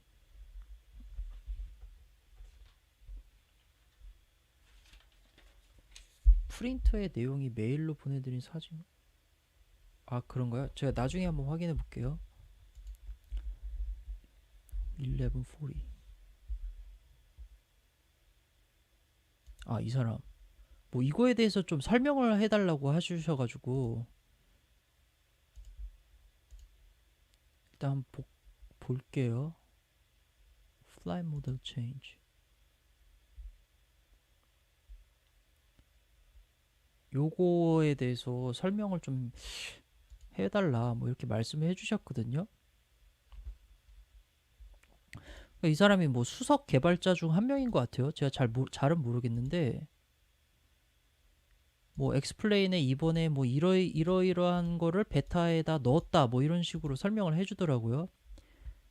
그래서 이제 엑스플레인이 굉장히 그 뭐랄까 되게 정교한 소프트웨어인 것 같아요. 이걸 저 설명을 듣기 전에는 그냥 뭐 심인가 보다 이랬는데 거의 모든 그 에어로다이내믹스 그러니까 유체역학 관련된 거를 굉장히 면밀하게 분석해 가지고 그거를 실제 시뮬레이션에 반영을 시키는 게 굉장히 어렵거든요. 그래서 이거를 그냥 간단하게 좀 설명을 해달라 이렇게 말씀해 주셔서 설명을 잠깐 드리면요. 트립트 스톨은 이제 이게 뭐냐면 엑스플레인 같은 경우에 스톨 걸리면 그냥 기체가 앞으로 꼬꾸라지기만 했는데 사실 이것보다는 이제 스톨에 벗어나기 위해서는 노즐을 더 다운을 시켜야 된대요. 그러니까 무슨 말이냐면 MS 페인트로 그냥 제가 그림판으로 좀 허접하게 설명을 드릴게요. 그러니까 저거를 설명을 들어보니까 뭐 스토리라는 게 걸리면은 크리티컬 앵글 오브 어택을 넘게 되면은 CR이죠. 크리티컬 앵글 오브 어택을 넘게 되면은 스토리 걸리는데 엑스플레인의 기존에 있었던 거는 요 앵글을 넘지만 않으면 그러니까 넘었다가 다시 돌아오면 바로 스토리 깨지게 되는 그런 형식으로 돼 있었대요. 근데 실제 비행기에서는 보통 이렇게 되지가 않고 이것보다 평소에 마이너스 10도 정도의 피치 다운을 해줘야 스톨이 깨진다는 게 있대요. 뭐 어떤 자료인지는 저도 모르겠는데, 그래서 아무튼 스톨에서 바로 벗어나지 않고 어느 정도 피치 다운을 해줘야 스톨에서 벗어날 수 있다. 이렇게 잠정 결론이 나서 요거를 업데이트를 했대요. 뭐 그런 내용이고요. 요 로터 바운스 백 같은 경우에는 무슨 얘기였냐면, 이게 헬리콥터 저 잘 타지도 않는데 설명이 나왔는데, 헬리콥터가 이렇게 로터가 있고 헬기가 이렇게 있을 거 아니에요, 그죠? 그리고 땅이 있고, 그러면은 이 로터에서 나오는 공기가 이렇게 땅에 반사돼서 다시 올라오잖아요. 요게 이 반사돼서 올라오는 요 힘에 의해서 부양력이 생긴대요. 그러니까 더 뜨는 힘이 생긴다는 거죠. 이 반사되는 힘 때문에. 그래서 이 그라운드 이펙트라고 비슷하게 보시면 돼요. 이 그라운드 이펙트처럼 생겨서 요게 구현이 돼 있는데, 요걸 아무튼 뭐 구현을 했다. 뭐 그런 내용이었고요. 그리고 프리 엘레멘트 서머, 요거는 이제 그 글라이더 관련된 건데, 글라이더는 날개가 길잖아요. 뭐 이렇게 길거든요, 이렇게. 근데 이제 글라이더가 뜨는 이 비행을 하는 원리 중에 하나가 서멀이라고 해서, 서멀은 뭐냐면 지표면에 이렇게 있고 태양이 있으면 이렇게 가열을 시키잖아요. 그럼 이 가열이 되면은 공기가 지표와 가까운 공기는 데워져서 이렇게 상승 기류가 발생하죠. 왜냐면은 열기구가 똑같은 원리죠. 뜨거운 건 다 뜨게 되니까, 그렇죠? 근데 이게 이 설말이라고 불리는 데가, 이게 요런 이렇게 지면에 보통 많이 생기고 수분을 머금은 땅에서는 별로 잘 안 생겨요. 그래서 서멀이라는 게 이렇게 지정된 위치에서 이렇게 발생합니다, 보통은. 근데 이제 글라이더 날개가 워낙 기니까 서멀이 맞는 데가 있고 없는 데도 있잖아요, 그죠? 날개가 이렇게 기니까 서멀을 맞는 데가 있고, 뭐 요게 맞았다 치죠. 서멀이 이렇게 있어서 서멀을 맞았고 요게 안 맞았다. 요게 영향이 있는 거잖아요. 그래서 요런 거를 구현을 했다. 뭐 이런 내용이었고요. 그리고 요건 좀 신기하더라고요. 요건 좀 신기했는데, 이게 내용이 뭐였냐면, 저도 몰랐어요. 이거는 저도 몰랐던 거고, 비행기가 윈드삭을 보면서 오늘 풍속이 어떻구나, 요거를 알 수가 있잖아요, 그죠? 윈드삭이라는 걸. 근데 중요한 거는 이제 유체 역학에서 보시면 지면과 이 바로 접지에 있는 공기 분자는 움직임이 0이라고 봅니다. 왜냐면 이 그 마찰 때문에, 그렇죠? 마찰 때문에. 그래서 마찰 때문에 만약에 바람이 이렇게 부른다, 이렇게 하면은 이 마찰이 있기 때문에 땅에 가까운 공기 분자는 사실 속도가 없습니다. 0으로 보고, 이게 위로 올라갈수록 점점 증가해요, 속도가. 그러니까 예를 들어서 여기가 15너트로 분다. 그러면은 요 위에는 당연히 15너트겠죠. 여기도 15너트, 15너트, 15너트인데 요 땅과 가까워지면은 속도가 점점 줄게 된다는 거죠. 이 현상을 시어가 있다고 하거든요. 이게 시어 같은 방향인데 속도가 다른 거죠. 그러니까 이게 뭐 강이나 이런 데에서도 밑바닥은 이 흐름이 그렇게 빠르지가 않고 밀접하다는 거죠. 그러니까 강 바닥 바로 위. 근데 위로 올라갈수록 유속이 빨라지는 그런 거랑 비슷합니다. 근데 윈드삭은 보통 위에 있기 때문에, 한 10m 정도 위에 있기 때문에 이게 바람이 그대로 느껴진대요. 근데 비행기의 날개는 통상 윈드삭보다 더 아래에 있는 경우가 있기 때문에 실제로 비행기가 느끼는 풍속은 사실 더 작을 수도 있다, 바람이. 그렇기 때문에 요 공식을 보니까, 이 공식은 여기서부터 여기까지 증가율이 루트로 되더라. 그러니까 이렇게 직선의 그런 게 아니고 이렇게 약간 곡선으로 이렇게 올라가는 거죠, 그죠? 그래서 곡선에 약간 방정식이 있더라. 그래서 이거를 구현을 했다. 뭐 이런 내용입니다. 그러니까 윈드삭과 비행기가 직접 느끼는 윈드의 차이가 있다. 이렇게 보시면 되겠습니다. 아주 어려운 설명. 이건 저도 몰랐어요. 그러니까 한 번도 그렇게 생각을 해본 적이 없어요. 이거를 그런 게 있을 수가 있겠구나 싶더라고요. 보니까.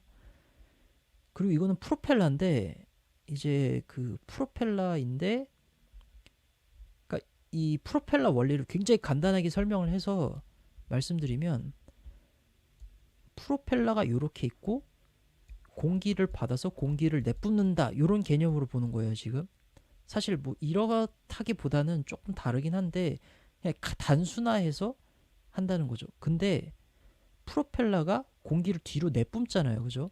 내뿜기 때문에 여기가 공기압이 낮습니다. 굉장히 낮아요. 공기압이.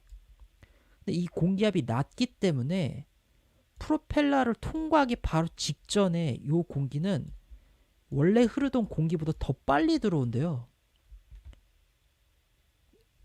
무슨 얘기인지 아시겠죠? 그러니까 프로펠러를 통과하기 바로 직전에 여기가 압력이 낮아서 바로 직전에 속도가 붙어서 들어간다는 거예요. 근데 이 속도가 붙어서 들어가기 때문에 프로펠러의 효율이 낮아진다는 겁니다.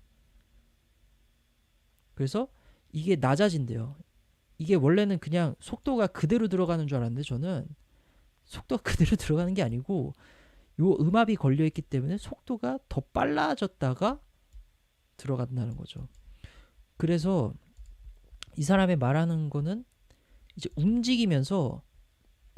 앞으로 이게 비행기가 앞으로 움직이게 되면은 요 빨려 들어가는 공기의 속도가 이게 점차 줄어들기 때문에 네? 일렛 되기 전에 그 말이죠.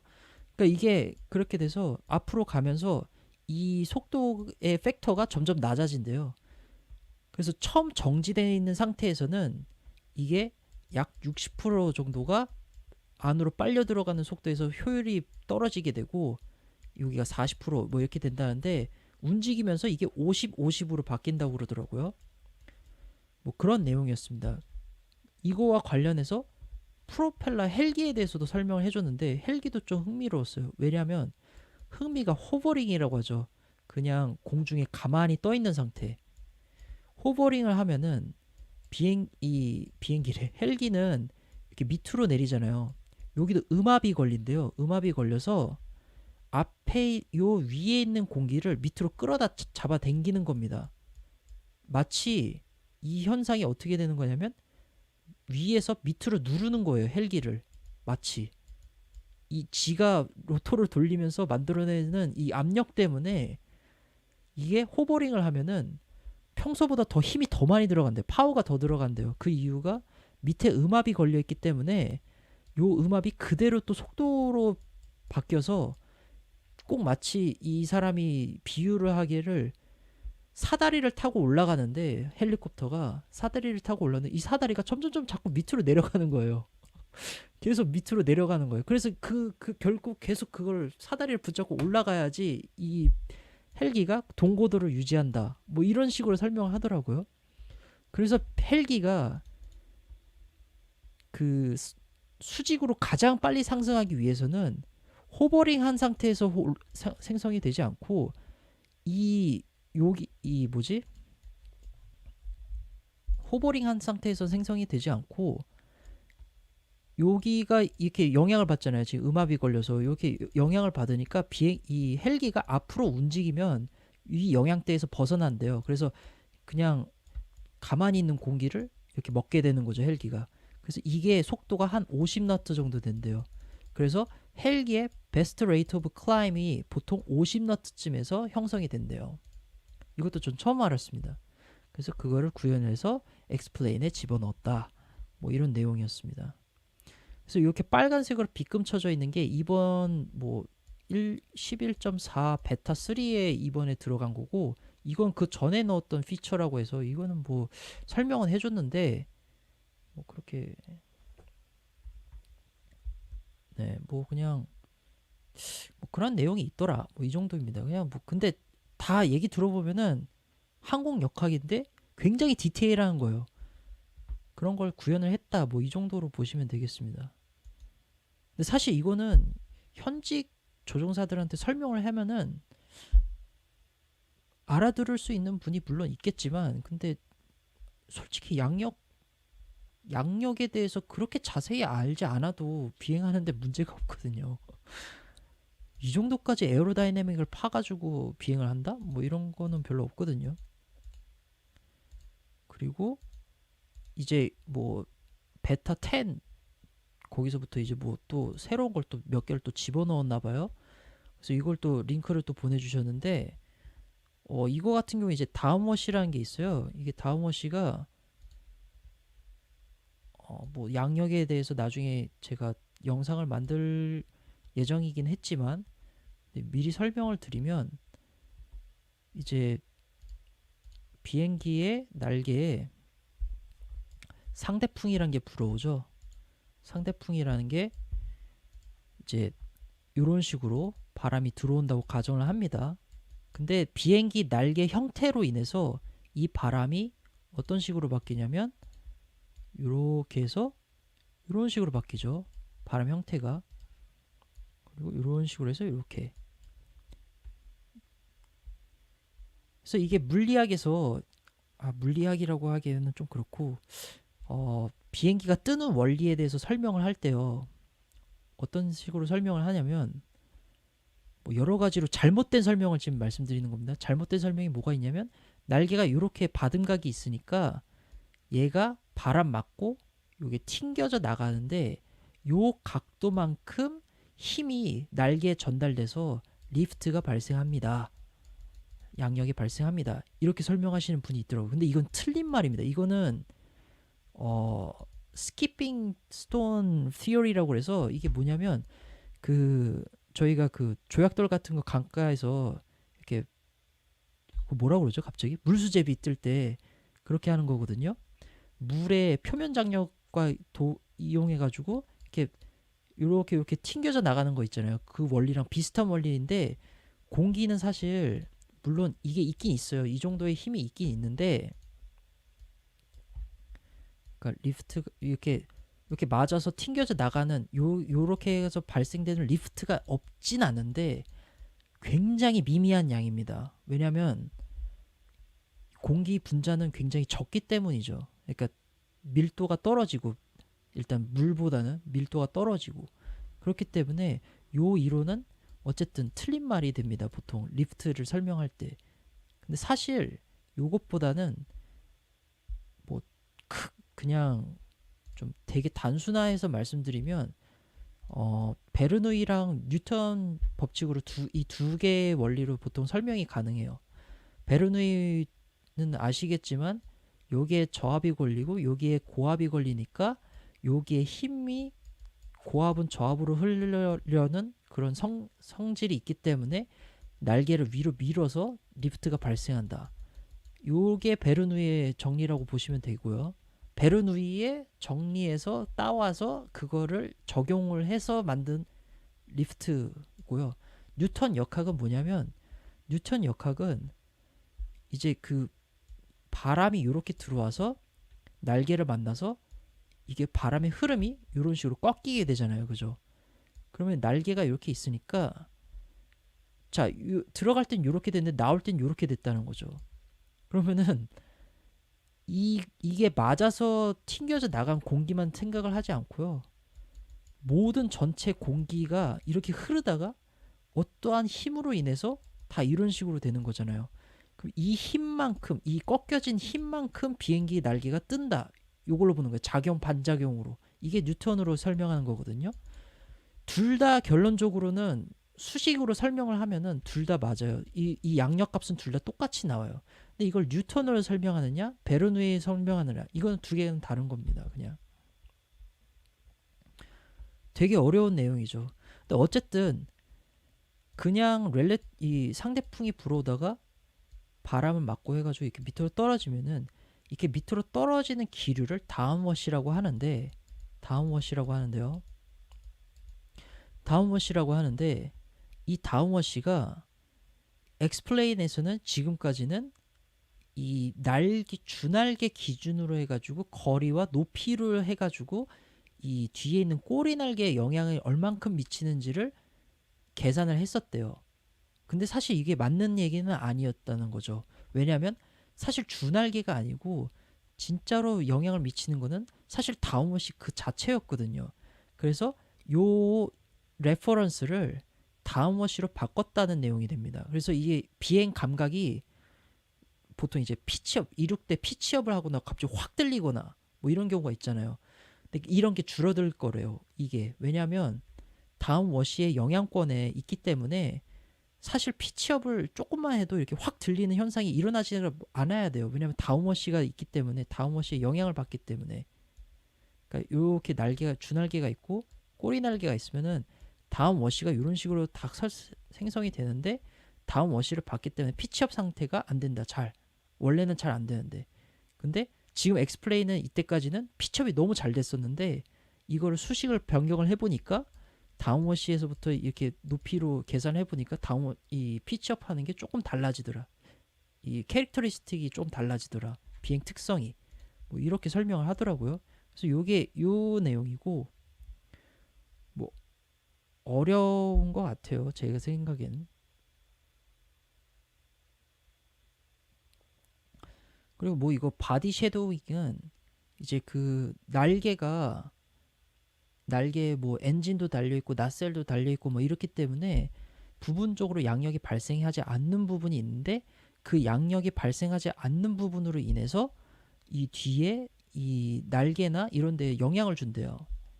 근데 그거를 이제 구현을 했다고 들어요. 굉장히 간단하게 말씀드리면 그겁니다. 그리고 이제 트랜소닉 이거는 이제 어떻게 된 거냐면 이거는 저도 잘 몰랐던 건데 이번에 알게 됐어요. 그래서 이게 무슨 말이냐면 이제 보통 빠르게 비행하는 여객기에서 이렇게 있으면 스로틀을 그냥 그대로 둔 상태에서 계속 증속을 하는 거예요. 그냥 조금 아주 조금만 증속을 하는 거죠. 뭐 마크 포인 A5, 뭐 마크 포인 A5 뭐 이 정도로 있었는데 증속이 조금 돼서 마크 포인 A6 됐다가 조금 보니까 또 다시 마크 포인 A5 됐다가 또 A6 됐다가 A5 됐다가 A6 됐다가 A5 됐다가 마치 무슨 뭐 벽에 부딪히듯이 증속 안 증속 증속 안 증속 뭐 이렇게 된대요. 이런 현상이 엑스플레인에서 굉장히 좀 자주 발생했나 봐요. 근데 실제로는 막 그렇게 되지 않고 굉장히 뭐 좀 뭐랄까 엑스플레인에서는 약간 좀 이런 식으로 발생했다면 현실 세계에서는 약간 이런 식으로 발생하거든요. 근데 이게 왜 일어나냐면 이 위에 날개 위를 흐르는 유속은 더 빠르기 때문에 마크포인 A5로 날게 되더라도 요 날개 위를 흐르는 공기의 유속이 빨라져서 부분적으로 초음속을 돌파할 수 있습니다. 부분적으로 초음속을 돌파하게 되는데 부분적으로 초음속을 돌파하게 되면서 항력이 증가하는데 항력이 A5에서는 별로 없었다가 A6로 되면서 증가했는데 항력이 늘어나니까 다시 A5로 떨어지는 이런 식의 순환이 일어나는 거죠. 그러니까 근데 이게 엑스플레인에서는 이걸 수식을 짤 때 원래는 이게 드래그가 요렇게 약간 완만한 곡선으로 원래 현실 세계에서 생겼다면 엑스플레인에서는 그냥 이런 식으로 짜여졌다는 거죠. 어떤 그 특징 부분 이상에서 초음속에 딱 돌파했을 때 이때부터 갑자기 드래그가 확 늘어나가지고 마치 무슨 벽에 박는 것처럼 비행기가 행동을 했대요. 그러니까 이거를 이제 완만하게 만들어놔서 실제 비행기와 비슷하게 해놨다. 뭐 이런 식으로 설명을 하더라고요. 네, 그래서 여기까지가 제 설명입니다. 그래서 뭐 엑스플레인의 이러이러한 기능과 이러이러한 유체 역학적인 거를 베타에 지금 다 넣어놨다. 코딩을 했다. 뭐 그런 내용입니다. 뭐 어떻게 레스키님이 지금 여기 계신지는 모르겠는데 이거 아무튼 그런 내용입니다.